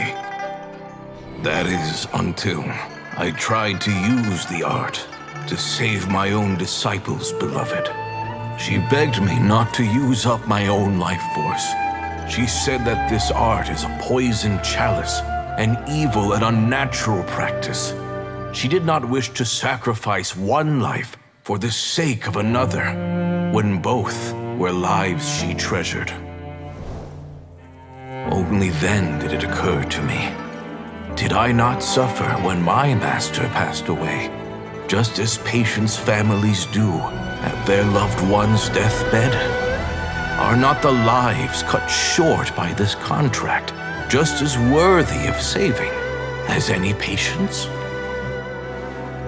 What is this contract to us? Medicine or poison? Alas, I no longer have enough time left to find the answer. I entrust to your care both Changsheng and this final question. May you find a remedy for this conundrum, which has ailed us so. Time and again, no matter how much I try to warn them or balance their chi, I can never save them. And you? What's your answer? If I abandoned the contract and left you without a host, what would happen? I suppose I'd spend my final moments taking a nice nap on Mount Yaojin. Then I'd be reunited with my old friends and your predecessors. Then it's decided. If there's a life in front of me that deserves to be saved, why shouldn't I do everything within my power to save it? Once again, it's the same answer. So be it. Close your eyes. Who knows how many more people will take on this contract? None. This contract will end with me. My contract has strict requirements on the host's natural temperament. All my hosts have been most pure of heart. But when one with an altruistic nature gains access to this art, they are more seduced than the average person by the miracle of overturning the laws of life and death. Though they know better than anyone else the fate that awaits them, when faced with the sorrows of humanity and the pain of losing their nearest and dearest, they cannot help but reach beyond human means. They are like moths that throw themselves into the flame, seeking a glimmer of hope in a dark world filled with pain and suffering. So, Baiyu, does that mean... I suppose that would make me a moth that yearns for the light, but doesn't want to be burned to a crisp. Changsheng's art can transfer pain and suffering between people, but it cannot reduce the total amount of pain in the world. It's just like we witnessed. Either Jialiang feared for Jiangli's life, or Jiangli grieved over Jialiang's sacrifice. I have nothing but the utmost respect for my predecessors, who sacrificed their lives for their principles. But I do not wish to join their ranks, nor do I wish to pass on this contract to anyone else in the future. Huh? But didn't you already transfer a ton of diseases onto yourself? What makes a poison, poison? And what makes a disease, a disease? When it comes down to it, are not both mechanisms that affect the operations of the human body? If disease is defined as deviation from normal functioning, then who knows? Perhaps the true elixir of immortality could in fact be a kind of poison. Many may view the notion of searching for immortality in poisons and illnesses as a flagrant violation of the natural order. But to me, it is no different from the way our ancestors tested the medicinal qualities of herbs by sampling each and every one. I don't want those who come after me to lose their lives to this contract. Nor do I wish for Changsheng to perish from losing her host. This leaves only one solution, doesn't it?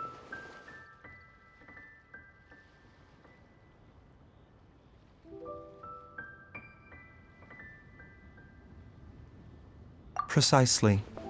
I will be Changsheng's final host, and the tradition of passing down the contract will end with me. Even the gods of old struggle to achieve true immortality. First you want to save others, then you want to save yourself. Now you even want to save me. You're getting greedy, Baiju. But isn't wanting to have it all what makes us human? For a selfish moth like me, who's afraid of the flame yet yearns for the light, the only path forward is up towards the moon. For once, Paimon Paimon just does not know what to say. Dr. Baizhu, Traveler, what are you still chatting about? The food's about to get cold. We also have coconut milk for Changsheng and Paimon. Okay, fine. Let's go grab some food. Paimon has a bunch of burning questions, but they can wait till after we've eaten.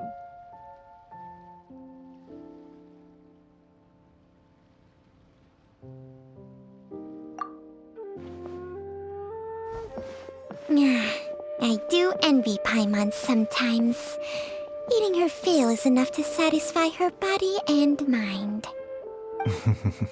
True. And yet, although we call them simple pleasures, are such things as these not precisely why we mortals cling desperately to the life we have?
Time to go.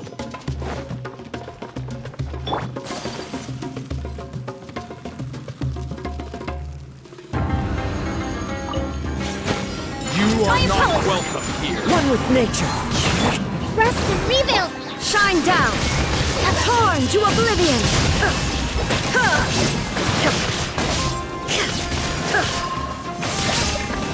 Now you're testing my I'm patience. getting sick of this bullshit! Covenant of the Deep! Uphill battle! Will meet. Pulverize! Embrace the ice! Into the wind. One with wind and cloud. Take flight! Regret.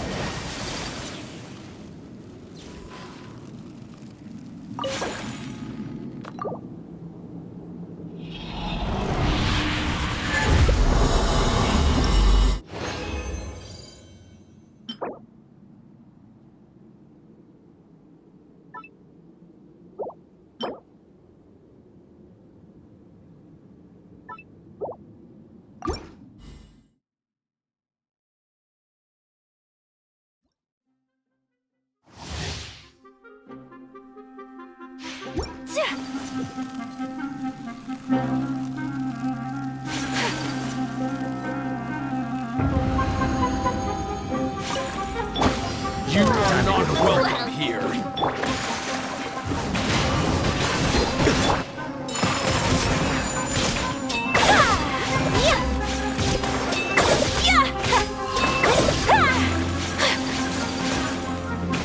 I'm getting sick of this game.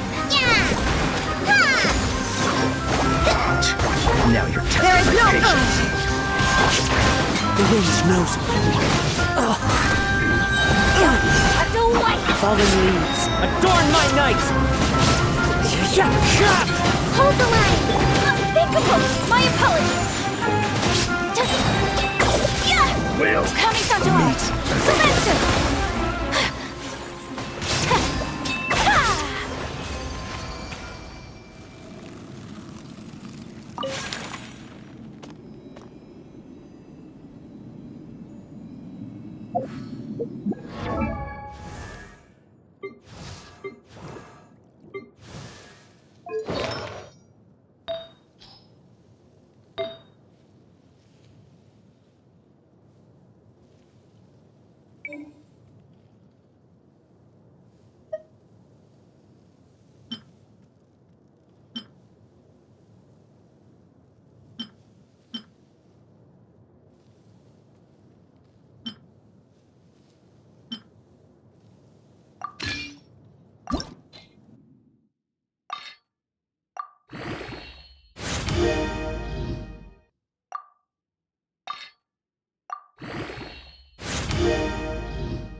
You are not welcome here.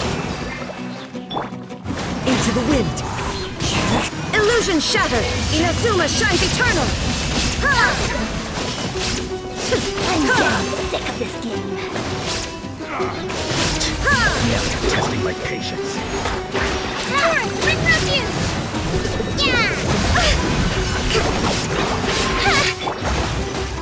The wind knows me. Pulverize! Let's end this now!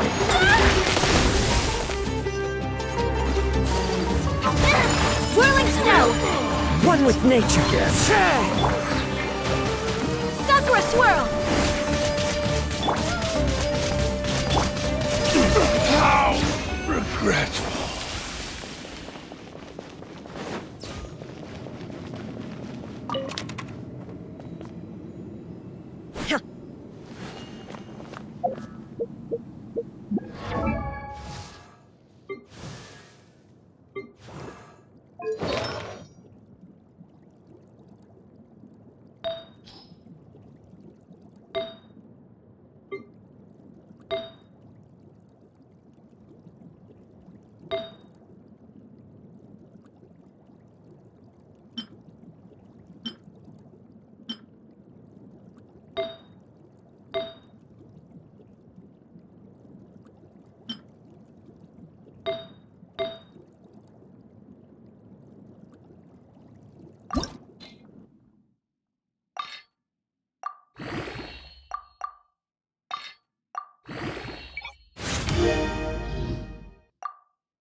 Inactivity serves no purpose whatsoever.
There's no escape!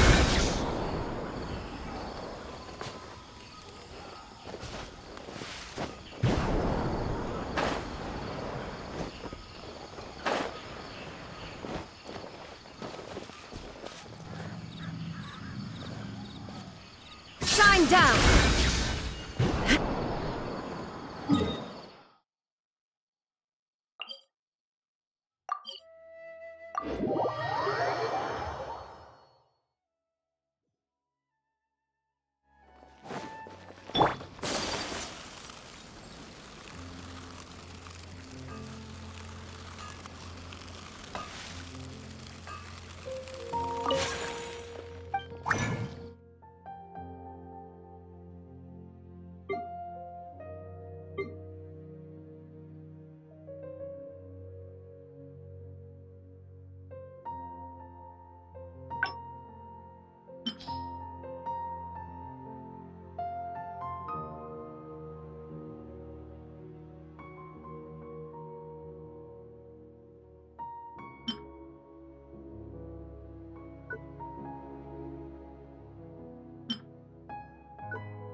A blade is like a tea leaf. Only those who sample it many times can appreciate its true qualities.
Clouds high.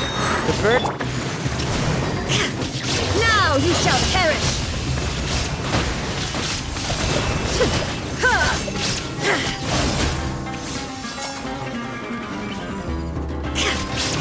Illusion shattered! Take flight! Rest and rebuild!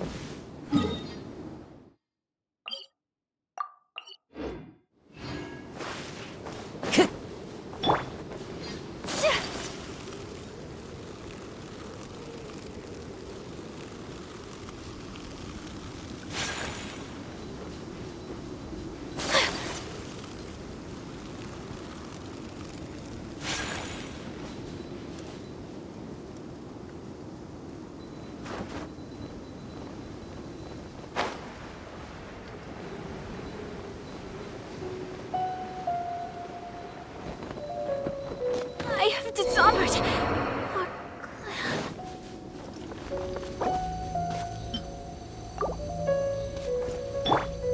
Whirling snow! Allow me!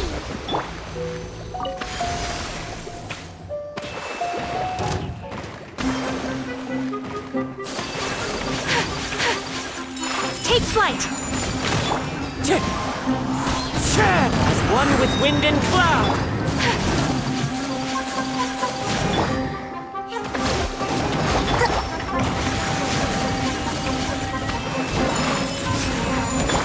Shine down!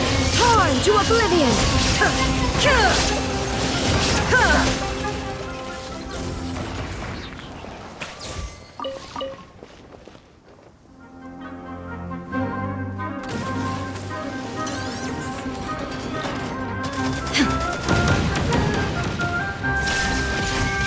Rest and rebuild!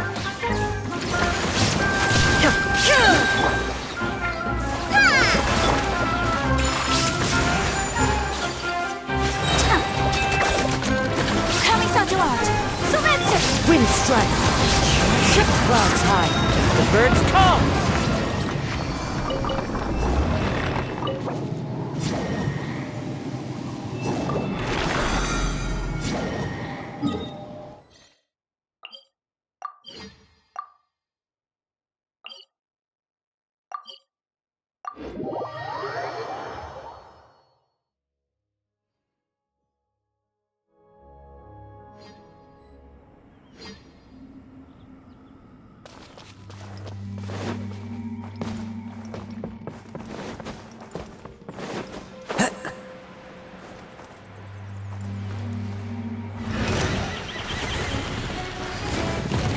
Into the wind.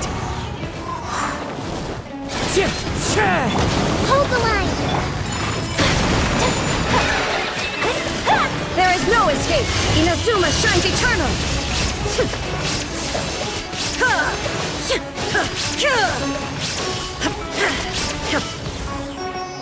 Shine down! Billowing surge! Yeah!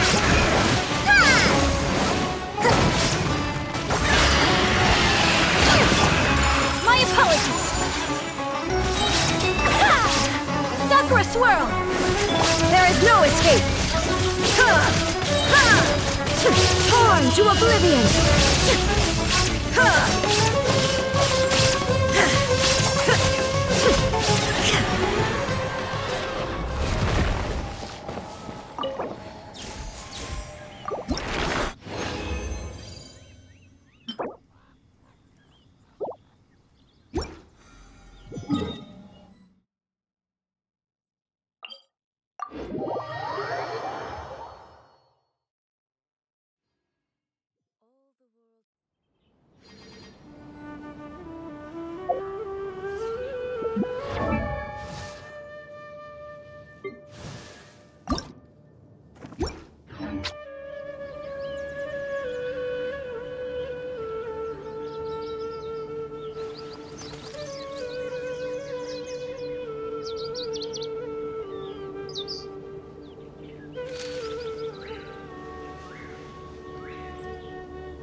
Who ate a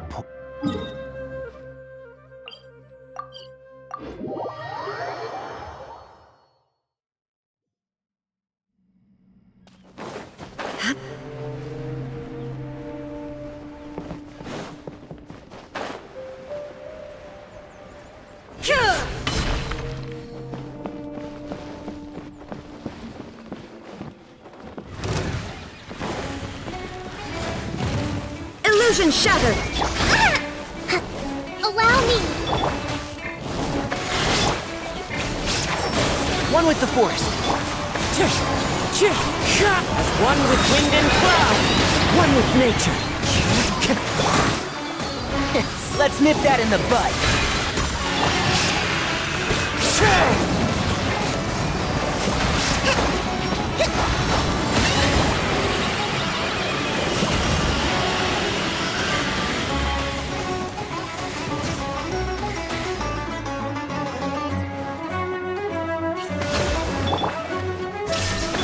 Wind strider.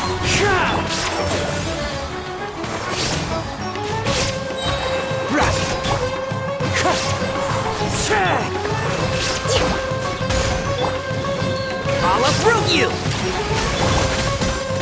Inazuma shines eternal! Ha! Ha!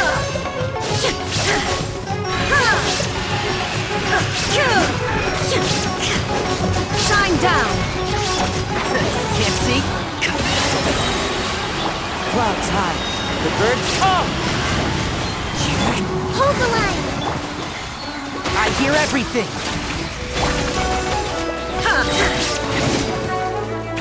Torn to oblivion!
Run with the force! Yeah.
Quantified in monetary terms.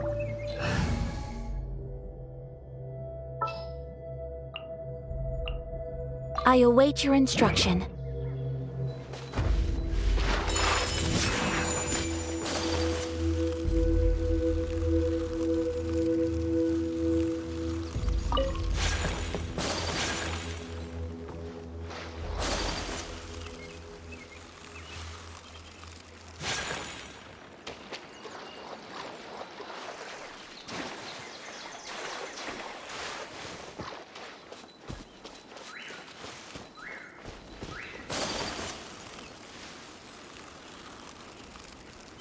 Happy to oblige.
Vision shattered!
Whirling snow!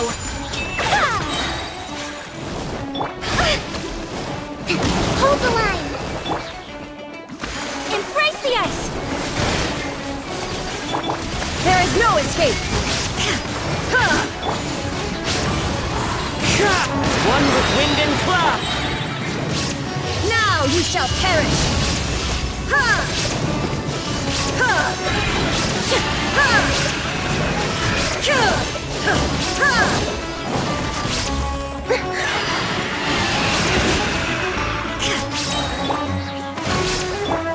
My apologies! Torn to oblivion!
The world remains constant over the centuries, but human life is like the dew at dawn, or a bubble rising through water. Transitory.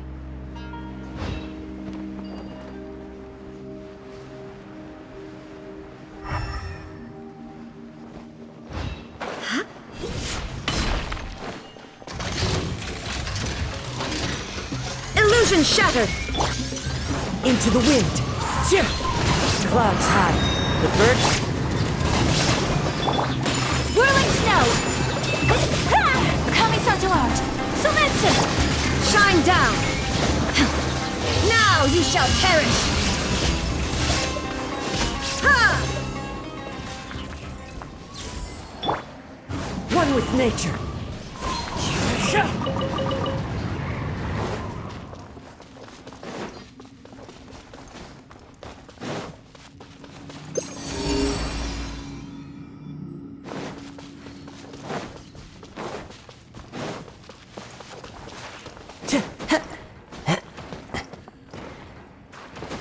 Follow the wind.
The wind knows me. Take flight! Yeah! Yeah!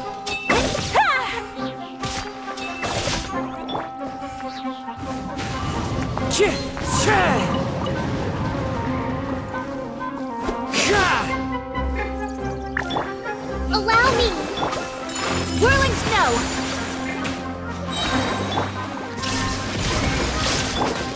One with nature.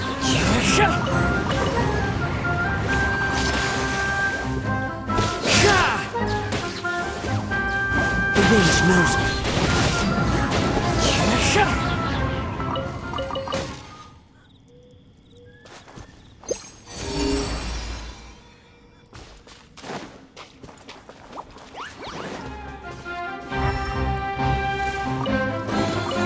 A fateful offering.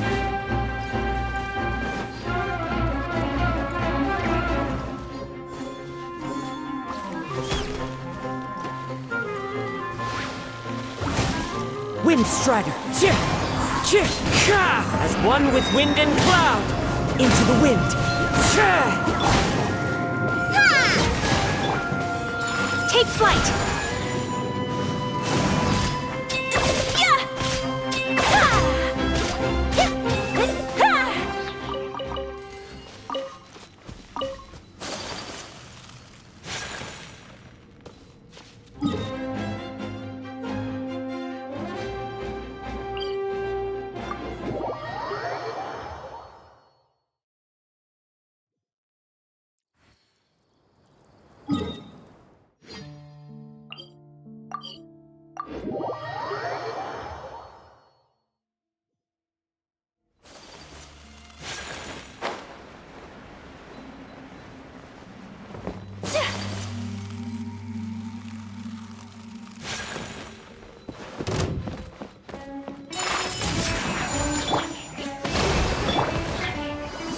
Swirl!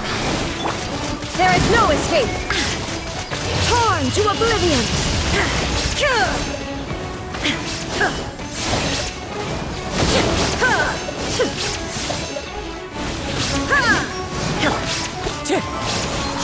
Clouds high. The birds. Hold the line!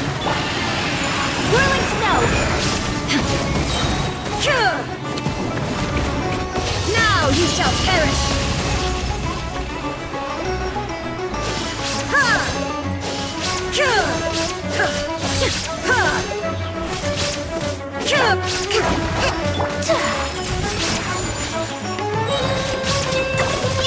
Embrace the ice! Illusion shattered!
Time to go.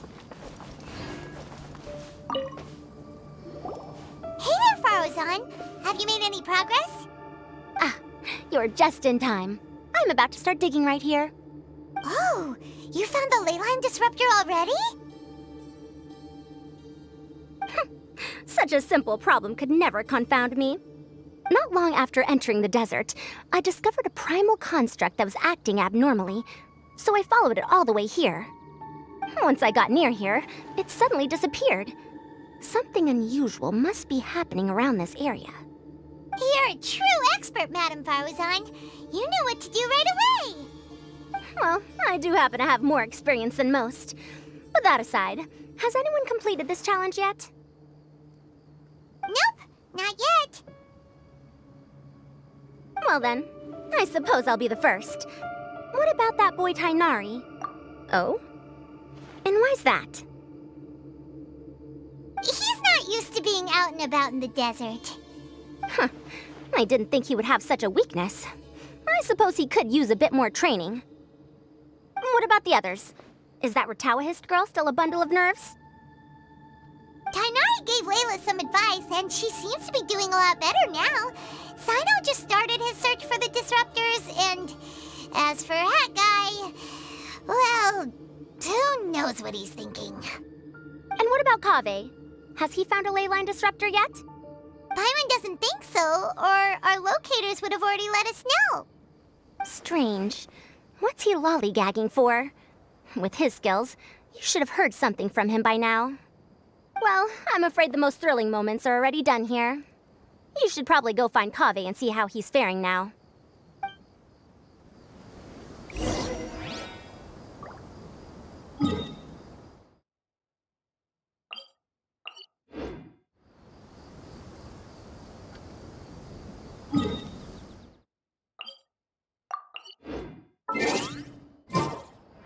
This scenery is wonderful.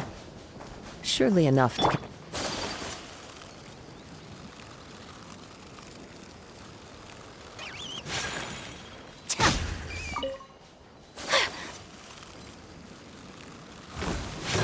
Allow me! Wind Strider!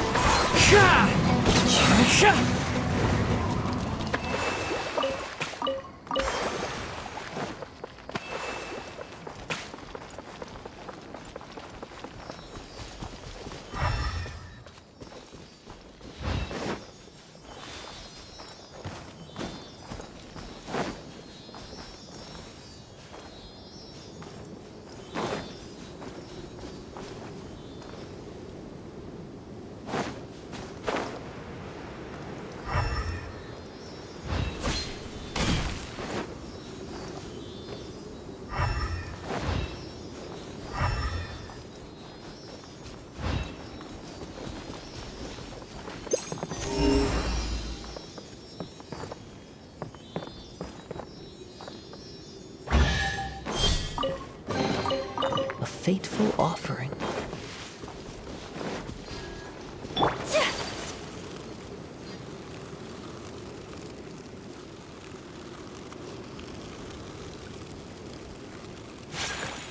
My apologies!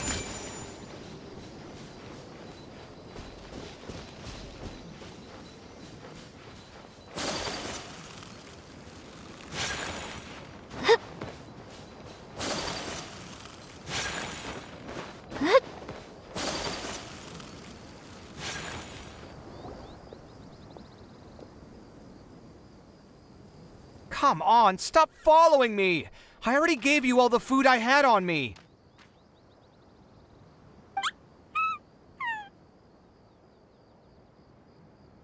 You can cry all you want. I don't have any more food. All I have left is a half bottle of water, and I can't possibly give you that. Without water, traveling in the desert will be incredibly difficult, and I still need to find what I'm looking for.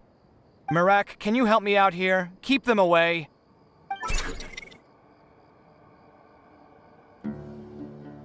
Kaveh, there you are! Farozan told us to come see how you're doing. What are you up to? Just thinking about it makes me upset. Not long after I entered the desert, I was accosted by these fellows. I don't know why, but they didn't leave the competition grounds, and now the ley line disruptions have left them confused and circling around the area. The moment they saw me, they wouldn't leave me alone. They even cheated me out of my limited food supply.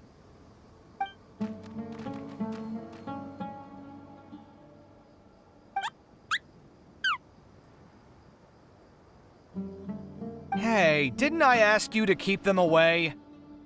Kaveh, is this flying metal thingy yours? That's right. This is my toolbox, Mirak. Your toolbox? Huh. It seems pretty fancy. Hey there! Can you understand us?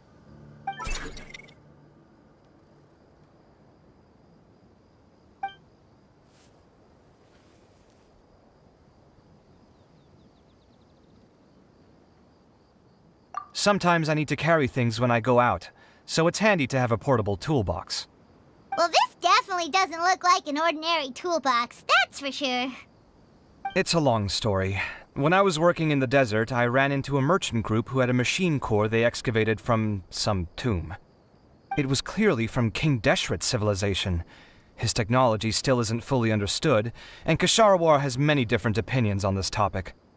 Our current theories cannot explain such mysteries. Upon seeing such a rare, complete specimen before me, I forked over all the mora on my person to purchase it. Some time back, I wanted to make an automated case that could store my offloaded items. With that core, I created Mirak. It can't understand commands that are too complex, but it can serve as my assistant and help me with things like mapping and surveying. Most importantly, it can't talk, so it can't give me any attitude. Oh, yes. Thanks for helping hide the fact that I live at Alhithen's place earlier.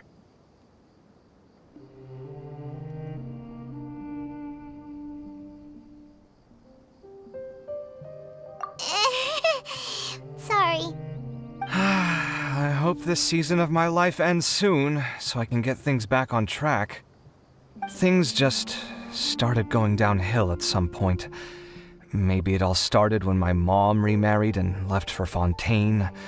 Or maybe it all started when I spoke to alhithen in the library. Or maybe it's because constructing the Palace of Alcazar's burned through my funds. I'm still paying off the debt from that one. Oh, when's this going to end? Now that I think about it, I guess we're all unlucky here. It's not like any of you asked to be trapped in the ley line disruption. Okay, let me get you all out. Kaveh, aren't you going to look for the ley line disruptors? Yes, but I can't just leave them here, can I? Oh, forget it. The more I think about this, the more I feel a headache coming on. I'll get back to searching once I get them out of here. Time's a-wasting. I'm off. Kaveh looks like he's conflicted. He really wants to win, but he can't ignore those he wants to help.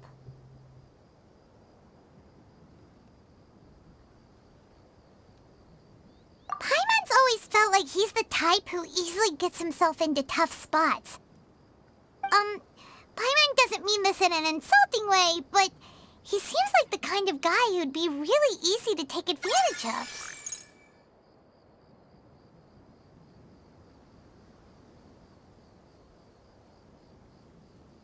Whoa! Someone's done already! Right? Wonder who it is.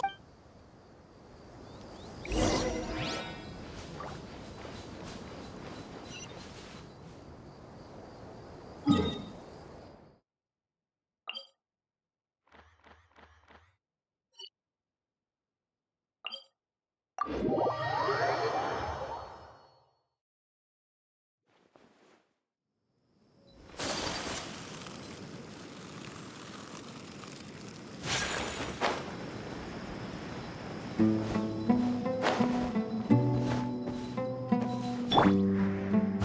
wind knows me.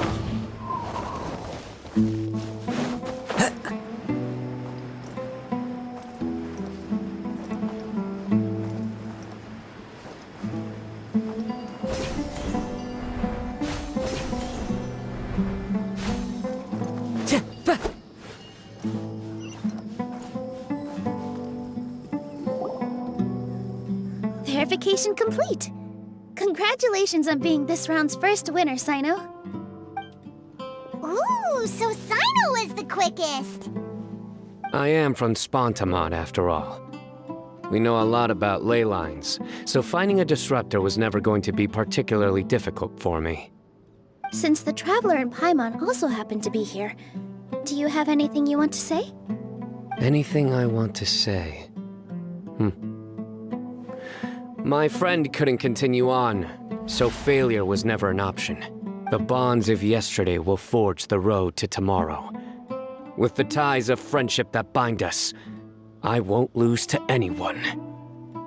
That's a line from King of Invocations, one of my favorite works, and it sums up my thoughts right now. It might be a good thing that Tighnari isn't here, or else he'd give Sino a good smack right about now.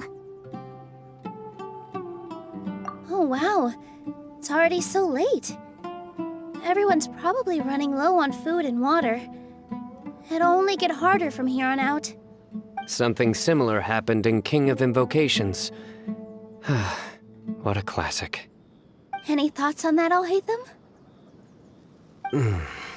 I have no thoughts regarding King of Invocations. Milu obviously wasn't asking about that. Deserts are much more dangerous at night, so this competition should be nearing its end. At the moment, only Farazan, Layla, and Kaveh remain. I wonder who the next person to find a disruptor will be. Wait, only 3 people are left? Tighnari forfeited, and Sino's already done. What about Hat Guy? He also forfeited not long ago. Ugh, Paimon can't understand what he's thinking at all. But, like alhithen said, this round's almost over. Let's go see what the other contestants are doing.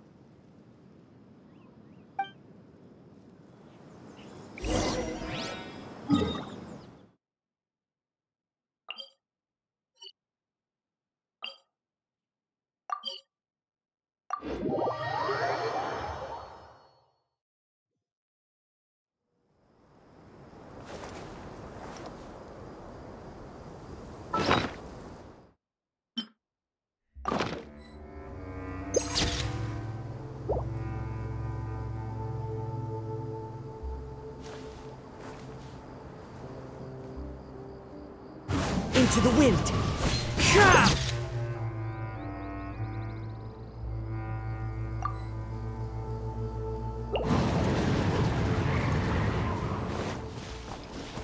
Time to go!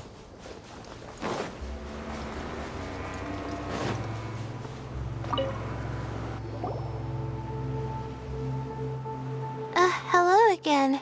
You know, it suddenly occurred to me that you guys have had to do a lot of running around this time. Don't you find it tiring? Well, in that case, let's take a short breather here. The desert's getting colder now that night's falling, and the wind can really sting your face because of all the sand in it. Has anyone— Sino's already shut one down. Have you made any progress yet? I circled the whole area, but I didn't find anything. But I did have the chance to think some more about that thing that was weighing on my mind, and I realized something.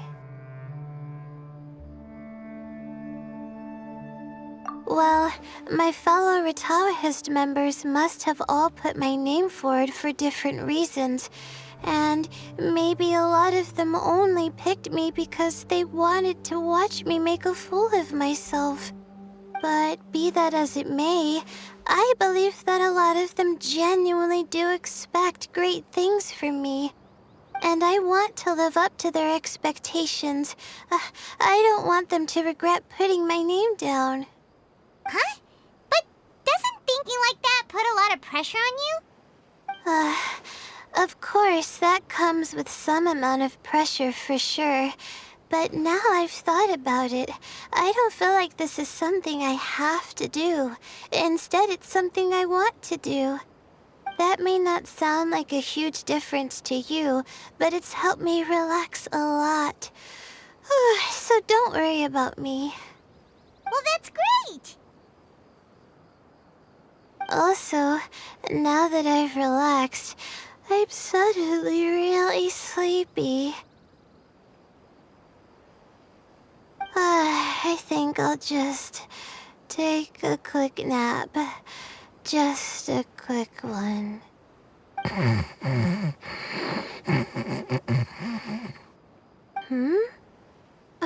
But the competition isn't over yet.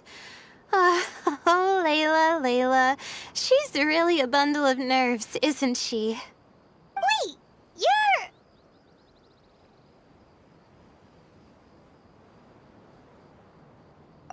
Good to see you too. Ooh, it's nice to be out. Feels like I've been cooped up inside for quite a while. Well, since I'm here, I guess I should help her finish this.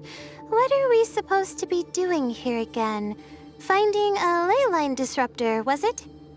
Let me see. Looks like she's basically gathered all the information she needs. It won't take long to wrap this up. Come with me, you two.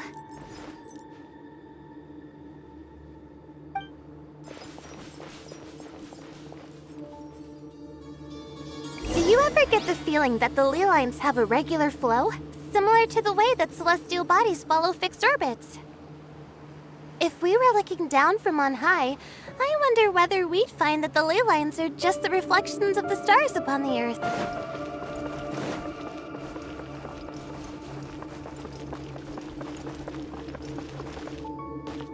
Not all astrological phenomena can be directly observed.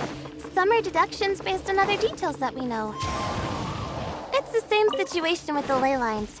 The parts of them that are hidden underground can be identified via elemental energy, sound, and other phenomena.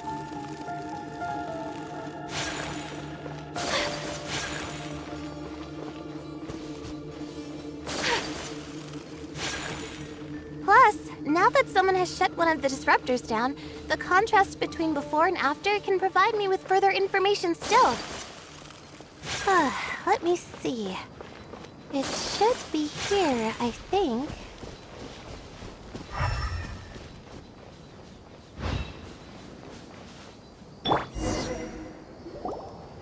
This should be it, right? I'll turn it off. That should restore the ley lines in the area to normal. Nice work! Again, I didn't do any of the real work. I'm just wrapping up. She'll probably wake up soon. No doubt she'll be a little disoriented at first, but once she's got her bearings, she'll go and report that she shut down this disruptor. Will you be staying here for a while? Or are you going to check on the other contestants? Oh, time to check our locator. Whoa, it looks like Kaveh and Faruzan are headed towards the same place! Perhaps they're about to find the last disruptor. Also, speaking of Kaveh, he's an interesting one. Huh? Why do you say that? Before the second round, he had a chat with the other me. He said that worries can be like illnesses. They don't always have a magic cure. Sometimes you just have to endure them as best you can until they run their course. But the way I see it, his situation is much worse than my other self's. She just hadn't found what she wanted to do at the moment, which is why she felt lost. Kaveh, meanwhile, knows what he wants to do. He's convinced that he has to win, and yet he still seems conflicted. He doesn't have a second personality, but somehow he still seems that he's at odds with himself in some way. I don't know exactly how to describe it. It's like he's smiling on the outside, but there's no joy inside, only sorrow. Still, who knows? He must be more experienced than me. Maybe he's just better at dealing with it all than I am. But back to the topic of wrapping up. Shouldn't you be getting back to the action to record how everything plays out? Last one, then the round's over. Oh, true. Okay then, guess we'll be going now. We'll keep everything you said in mind. Kaze and Faruzan were super confident.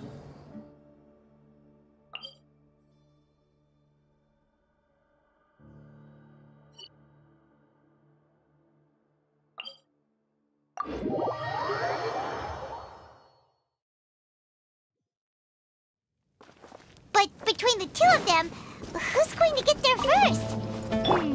Let's head over quick.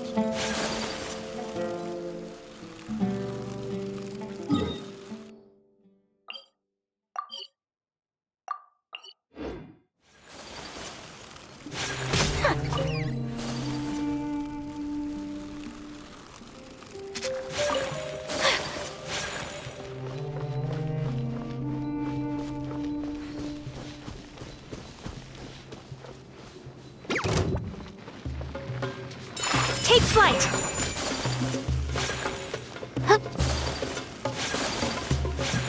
Like land to the slaughter.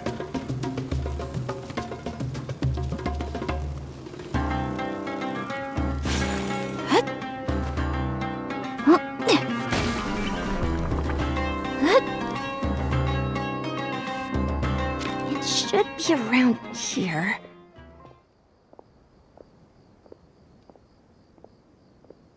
Finally found it. Kaveh? Are you? Oh, Madame Faruzan. And here I thought you would have finished this round by now. Faruzan, Kabe! Oh, looks like Layla's already done. I didn't expect that you and I would find a disruptor at the same time. How are the other contestants? Tainari and Hat Guy forfeited, while Sino and Layla are already done. You two are the only ones left. Huh? That's weird. Didn't you start digging really early on? Yes, I kept digging, but instead of finding a disruptor, I found a ruin. I fell down pretty deep, and it was completely dark in there. It took me quite some time to unlock the various mechanisms and return to the surface. That's actually really impressive. Finishing a week's worth of trials in such a short time. Huh. That's pretty amazing, Madame Faruzan. What about you? Why are you so late? I encountered a lot of lost desert foxes along the way, and I brought them to the outskirts of the competition zone. When I came back, I was absolutely parched. And then I blacked out. Probably from the heat, you know? When I woke up, it was already night. I used the last of my strength to come here. A most curious reason indeed. But are you sure you're all right? It sounds like you were in an incredibly dangerous situation. You said you were familiar with the desert, but the way you handle problems... It does feel rather at odds with your title as a genius. It was problematic, but that had nothing to do with me being a genius. It was my decision. The way I did things wasn't optimal, but I wouldn't have been comfortable not doing it either. My conscience would have weighed on me. Youths these days, each stranger than the next. But back to the main issue at hand. Since we are both very certain that this is where the final leyline disruptor is, let's dig it up then.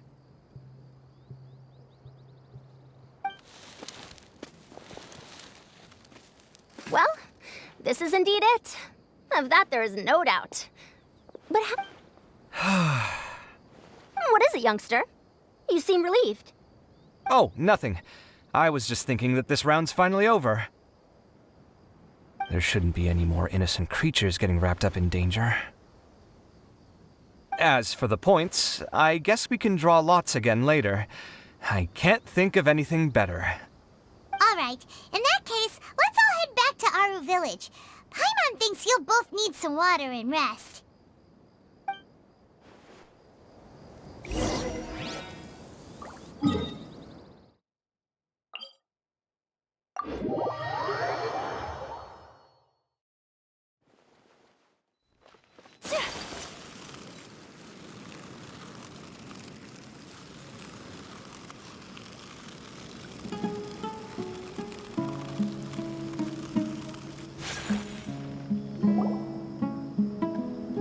Looks like the second round is over. I wonder who is faster, Kaveh or Madame Farzan? Huh? Where's Madame Farzan? She went to get water. She'll be back shortly. We basically arrived at the same time, so we'd like to draw lots again. You get caught up in some things so easily, like drawing lots. I'm not caught up in anything! Don't make it sound like I take pleasure in having bad luck! Really? Then should I say that you have a curious affinity for drawing lots? I'll go get the box and slips of paper for the lots. Please wait a moment.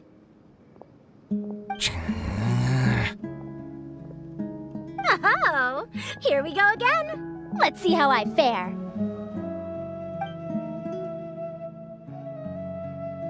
I got it! Did you see that? I won! Congratulations! Looks like Kaveh's luck's taking a turn for the better!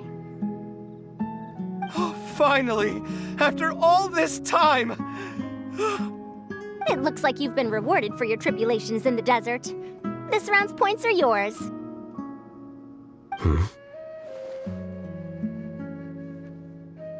And with that, our second round is done. Sino, Layla, and Kaveh are our victorious contestants. As for the current standings, let me see. Sino and Layla both have 4 points, putting them both in first place. The rest in descending order are Tainari, Farazan, Kaveh, and Hakai. The next round will be the final one. Please rest up before then, everyone. I heard that some stalls at the Wisdom Gala are debuting new games, so feel free to drop by if you're interested. Otherwise, see you next round!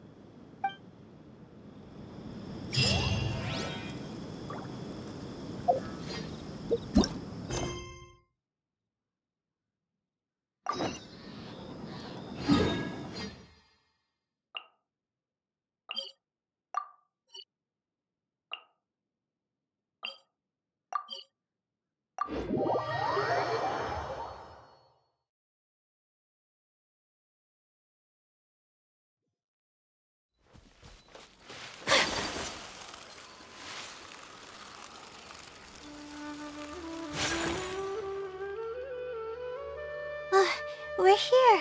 That's the spot. That's where I performed my first field observation after enrolling at the academia. I borrowed some equipment from the school and came here on a perfectly clear day. Everything was ready to go and I was positive that I'd be able to get some great data. But the equipment was a little heavy and I didn't notice that the ground was muddy and some spots were unstable. After I finished setting up everything, part of the ground suddenly shifted and my equipment started teetering over. I rushed over to grab hold of it, but I ended up tripping over another piece of equipment. The next thing I knew, everything was covered with muddy water. You must be wondering how someone can be so clumsy.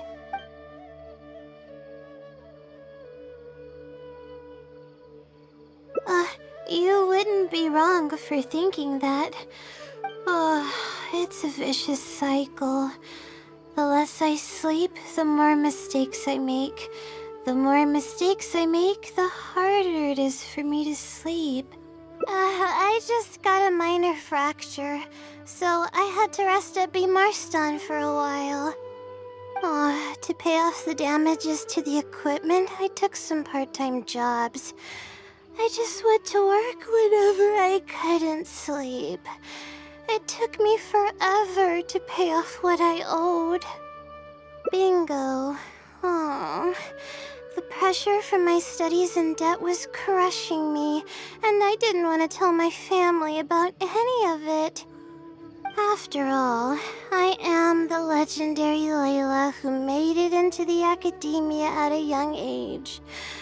And had never failed an assignment in her life. Of course. I've even considered giving up on my studies completely and returning home to help care for the sumpter beast, but that would be kind of embarrassing.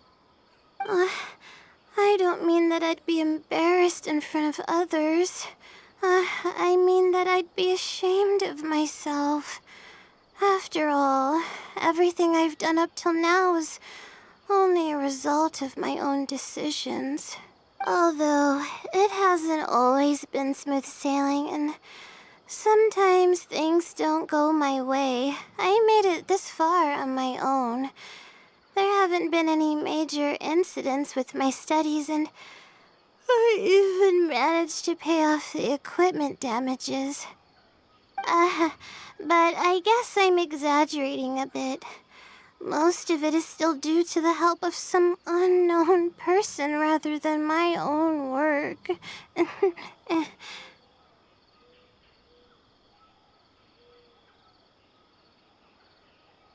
And that's exactly why they mustn't ever find out. Once I finally manage to acclimate to life in Sumeru City, I'll show them my success. Oh, I hope that day will come eventually. Anyways, let's continue looking for the next clue. It should be around here somewhere. An unremarkable place downstream was the description.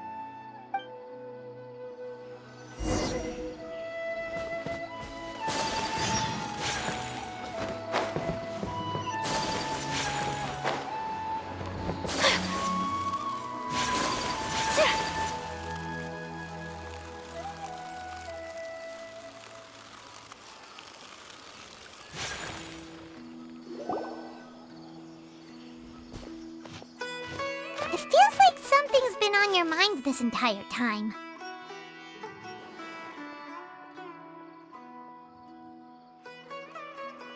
Traveler, Paimon. I finally found you. Finally? Did something happen? Don't you feel like there's something off about this year's Academia Extravaganza? When Candace and I were at the cafe earlier, we might have caught sight of some mercs on business. Thing is, they were disguised as tourists here to shop. But no disguise can mask the stench of blood. Just from their suspicious looks, I bet they do dirty work like kidnapping or assassinations. We eavesdropped on them for a while. Their target seems to be someone called Sachin. Sachin? Isn't that the person who Karina mentioned during the opening ceremony? He's apparently the sponsor behind the competition prizes and the Diadem of Knowledge, but he hasn't shown himself at all. Sounds like a rich person, all right. It makes sense now. The Eremites have been struggling to make ends meet recently, so a lot of groups have been doing private work that involves the rich. In their words, one gig sets you up for half a year. Just one job like this nets them enough mora to take it easy for a while. The extravaganza has brought many tourists to Sumeru City all at once, so it's likely that they took advantage of the bustle to sneak in. Dia and I wanted to directly capture them, but they were on guard and made some excuse to slip away. I would have tied him up if it wouldn't have caused a scene. Who's legally supposed to take care of this kind of thing? The Matra or the Corps of 30? If Sino were here, he'd definitely get involved. Why don't we head over to the Academia and tell Matra? Thanks a million, you... Not at all. It was coincidence on our part as well. Yeah, don't sweat it. The Eremites' reputation is gonna get even worse if these scumbags succeed. But this is Sumeru City. Candace and I don't have as much freedom to act here, so we're leaving this in your hands. Should you require our aid, come find us at the cafe.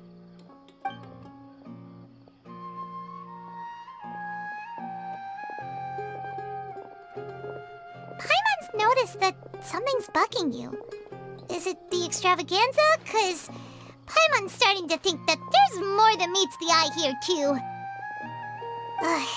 But thinking like this isn't doing anything. Let's just go find Matra.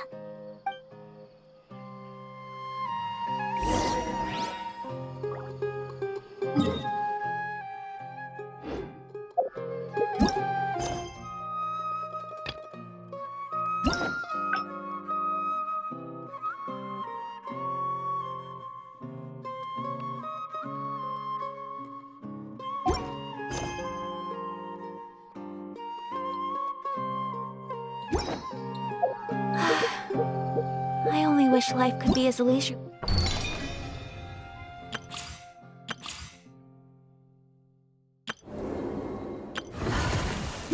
Is this a little more often? How greedy of me.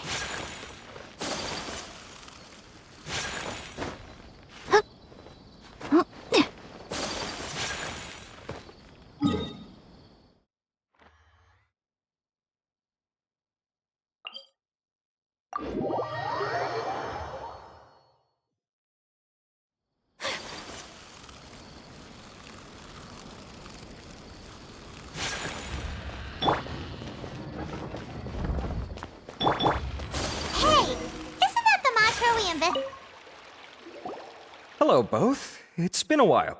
Do you have any issues to report? Someone's planning to kidnap Sachin. Goodness. Though I suppose it's not all that surprising. The growing popularity of the extravaganza has given him quite the reputation boost as its sponsor. He's seen as one of these super rich types. Well, since he's got a target on his back now, shouldn't you send some people to protect him? To tell you the truth, we've thought about doing just that. However, Sachin apparently prefers to spend most of his time out doing field work, and hardly ever comes back to Sumeru City. No one has been able to contact him. Our only lead is something he once said. Each time the Inter-Darshan Championship is held, I will be watching from close by to choose a suitable person to inherit my estate. Assuming he remains committed to that promise, then he must be right here in the city somewhere. I suspect that the Eremites in question must have heard about that as well, and decided to come here and try their luck. So they shouldn't know where Sachin is either, right? I would assume not. Anyway, Mahamatra Saino is still on vacation, so I'll handle this. Don't you worry. A couple of kidnappers aren't gonna get very far in Sumeru City these days. I have my ways of forcing them out into the open. All of that said, if you're interested in Sachin's story, why don't you try tracking him down as well? The sooner we ascertain his whereabouts, the quicker we can act to ensure his safety. I mean, you could task all the Matra and the whole Corps of 30 with someone's protection, but if the client doesn't show themselves, there's nothing we can do to help them. Fair point. Guess we should start searching for him too, but where should we start?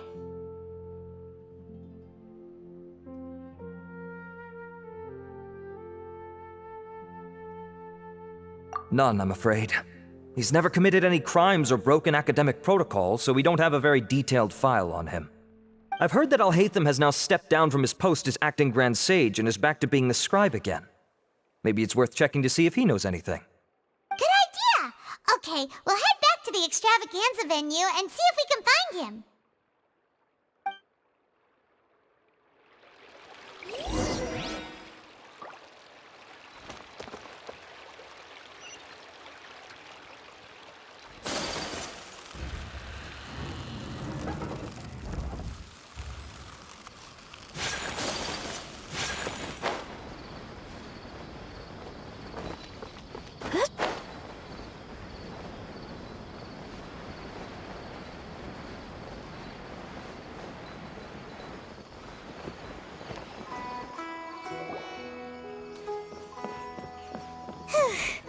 Hey, Nilu, have you seen Alhithen anywhere?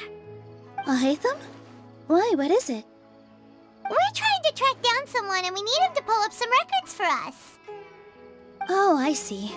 Sorry, I don't know where he went. He's always the first to leave after the competition ends, and he never tells anyone where he'll be going. Huh. Yeah, actually, that sounds about right for him. Let me think. To be honest, he doesn't seem very interested in the extravaganza, so he probably doesn't stick around longer than he has to. To him, being a commentator is just extra work he was roped into. Do you guys know of any places he'd go after work? Ooh, maybe. Paimon remembers that his house isn't that far from here, so we might as well check it out.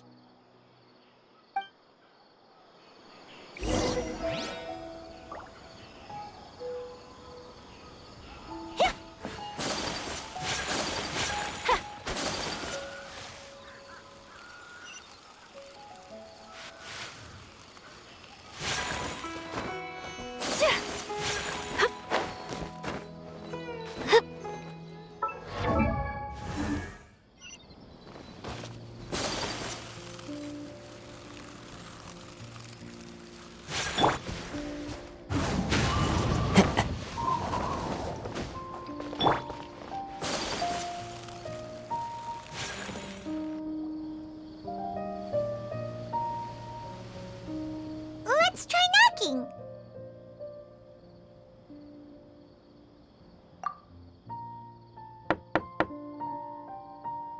No answer?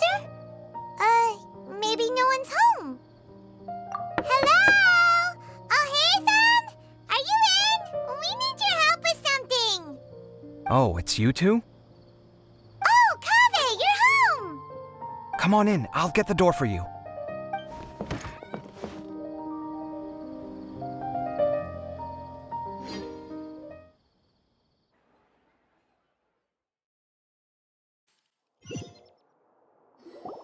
We didn't hear a peep when we first knocked. We thought no one was home. Well, I can't be too careful. If someone from the academia came here looking for Alhithen, and I opened the door for them without thinking, before long the whole city would know that I'm living here. You're pretty conscientious about this, huh? So, what happens if someone comes inside looking for him while you're at home? It's fine, as long as I stay in my own room. Anyway, why would someone just barge in here looking for him? Most people have better things to do. Fair enough. So do you know where he is at the moment? What do you think? Who knows what he does in his free time? All that matters to me is that he's out of the house.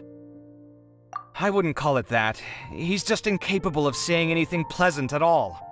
I told him how the second round went. I won the lot draw, remember? Because of good karma, of course. My luck's on the rise. But him, being him... You wouldn't believe what he said after I was done talking!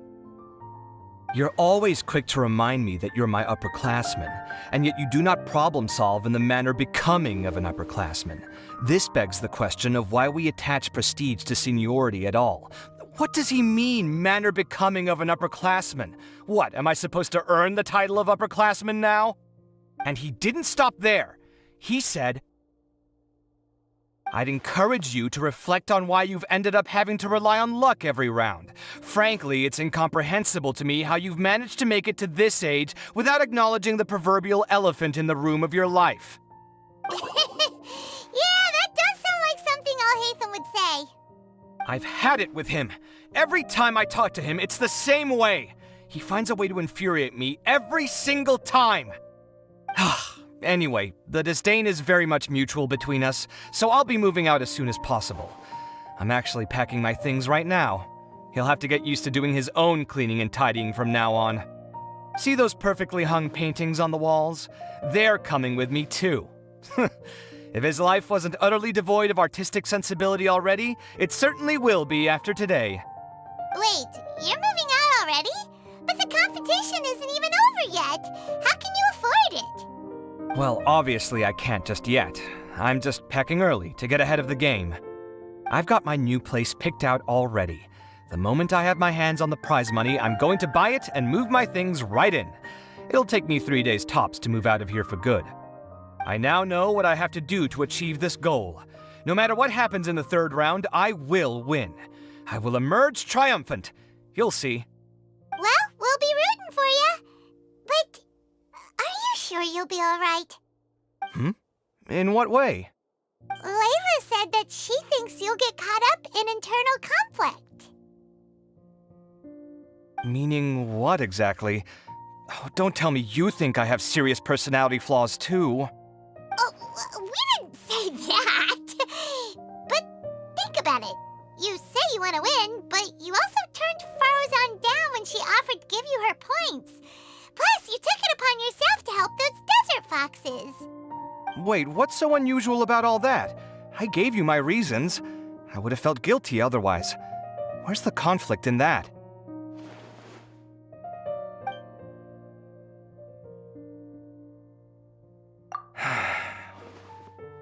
Well, when you put it like that, yes, why indeed?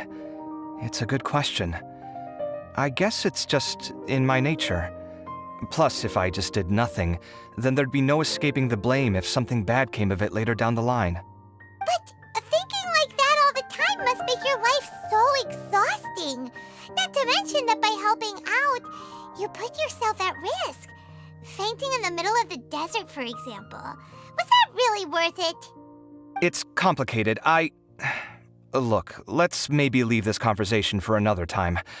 What was it you needed Alhithen's help with, anyway?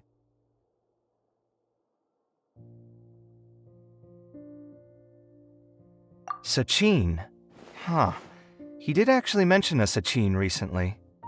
I remember he brought a few documents home that day. He was thinking out loud as he looked through them, making some notes and doodling as he went. He even suggested that I should take a look, but I didn't. Give me a moment. Let me go find them.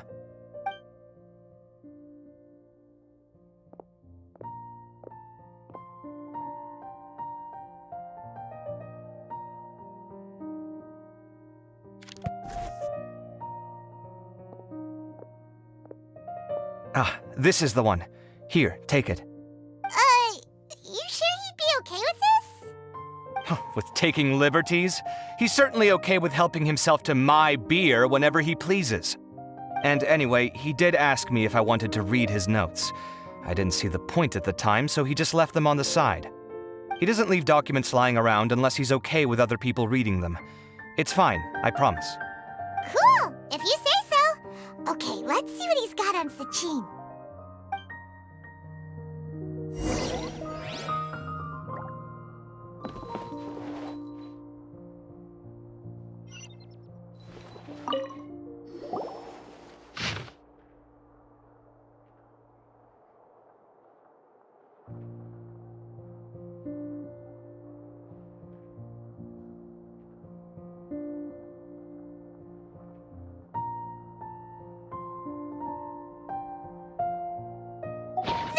A lot of information. Paimon's getting a headache. So, to sum up, Sachin put the academia in charge of managing his estate and went off to do research, right? He even said that if he really liked one of the contestants, he wouldn't just give them a reward, but his entire estate as well. Oh, that must be worth heaps and heaps of mora. What? Are you serious? All of Sachin's wealth, that's more than I could spend in a lifetime, surely. Heck, if I got chosen, I'd be able to pay off all my debts, then buy a new place, and still have cash to burn. I could build another Palace of Alcazar's Array, except this time, I'd make it 10 times bigger. Oh, then there's that new project in Port Ormos, of course. The bridge renovation. To do it properly would take upwards of... Hey, snap out of it! You're getting way ahead of yourself there, mister! You're right. First, I need to focus on winning and moving out of this place. Huh? Wait a moment. There's a loose slip of paper tucked in between these pages. Did alhithen write this? It looks like he was jotting ideas down as he was thinking things over. Let's see. Two phrases have been circled.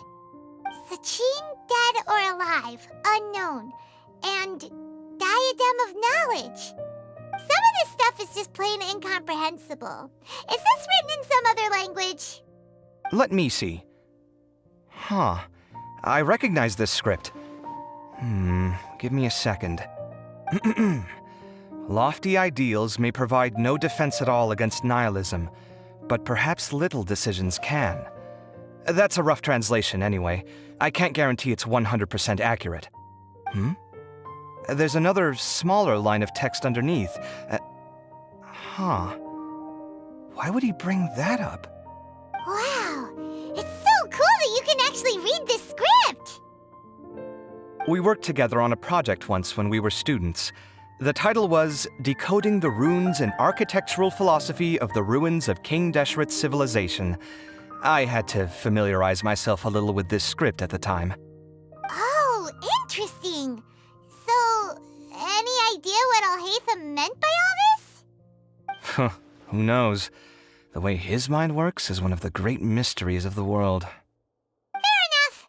Well, guess we've learned all we can here.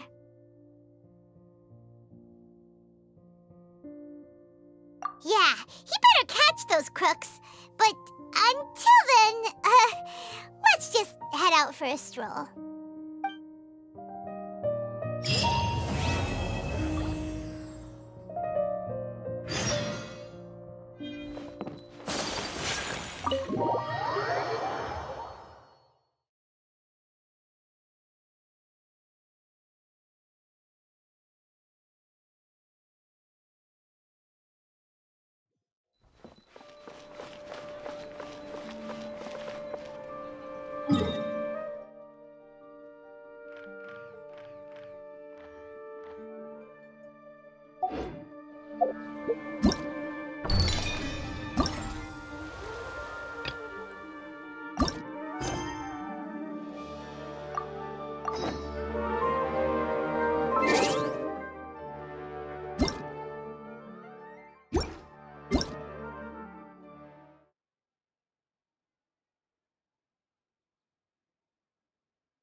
To survive hardship, you must prepare for hardship.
Inactivity serves no purpose whatsoever.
Paimon coming in! Paimon coming in! Is this level okay? Can you hear Paimon?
to have arrested some Eremites who snuck into the city. Maybe they were the ones plotting to kidnap Sachin.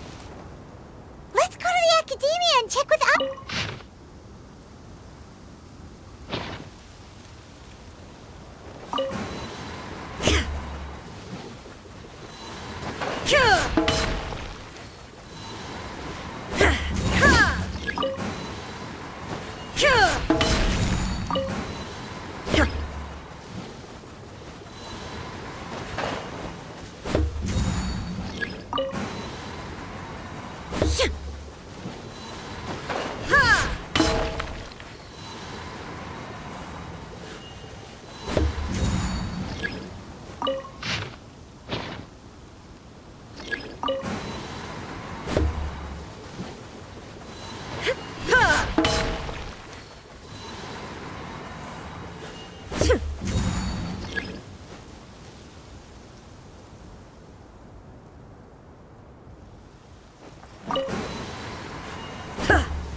So this is a day in the life of the traveler.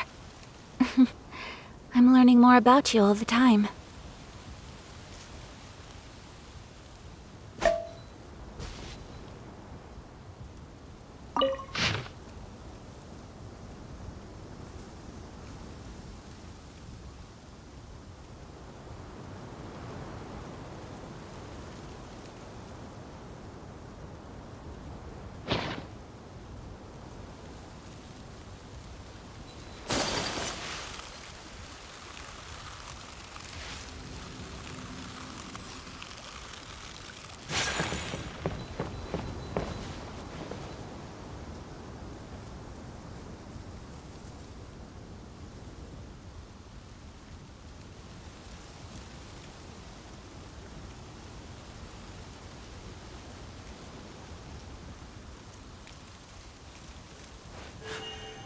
A blade embraces its duty, as a jeweler cherishes their gems.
I only wish life could be as leisurely as this.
A blade embraces its duty, as a jeweler cherishes their gems.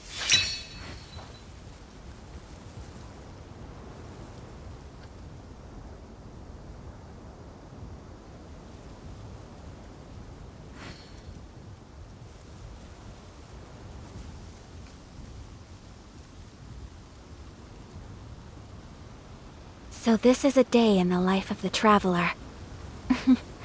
I'm learning more about you all the time.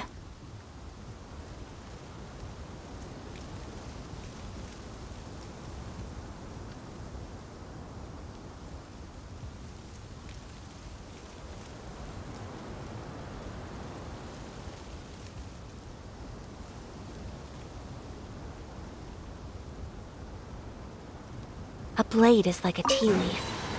Only those who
A blade embraces its duty, as a jeweler cherishes their gems.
So this is a day in the life of the traveler. I'm learning more about you all the time.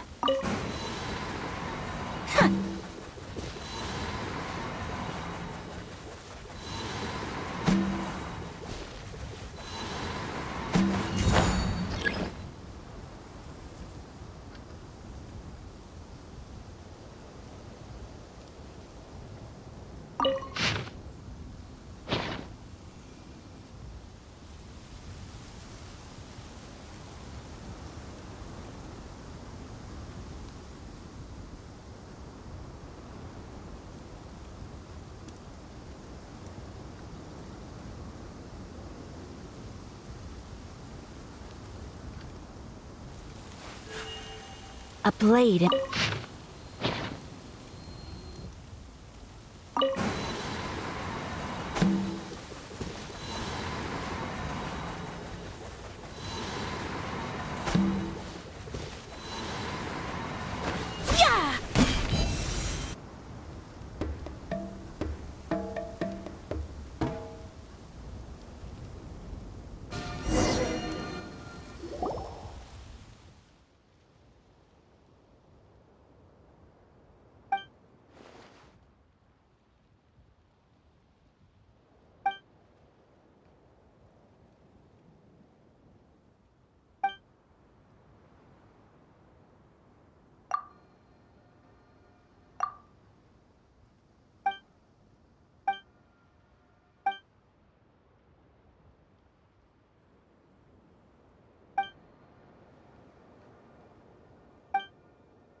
Paimon coming in! Paimon coming in! Is this level okay? I only wish life could be as leisurely as this a little more often. How greedy of me.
To oblivion!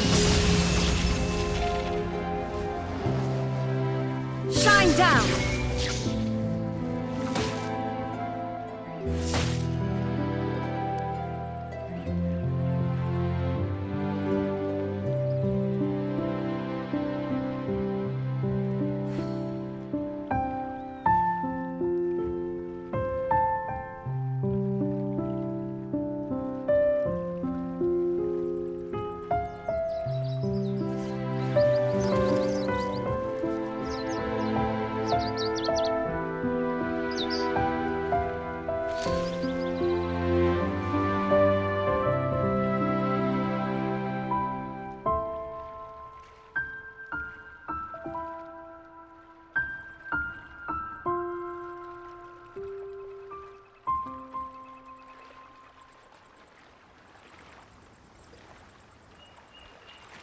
All the world holds dear is but a backdrop of constant motion. I stand before it, alone and unchanging.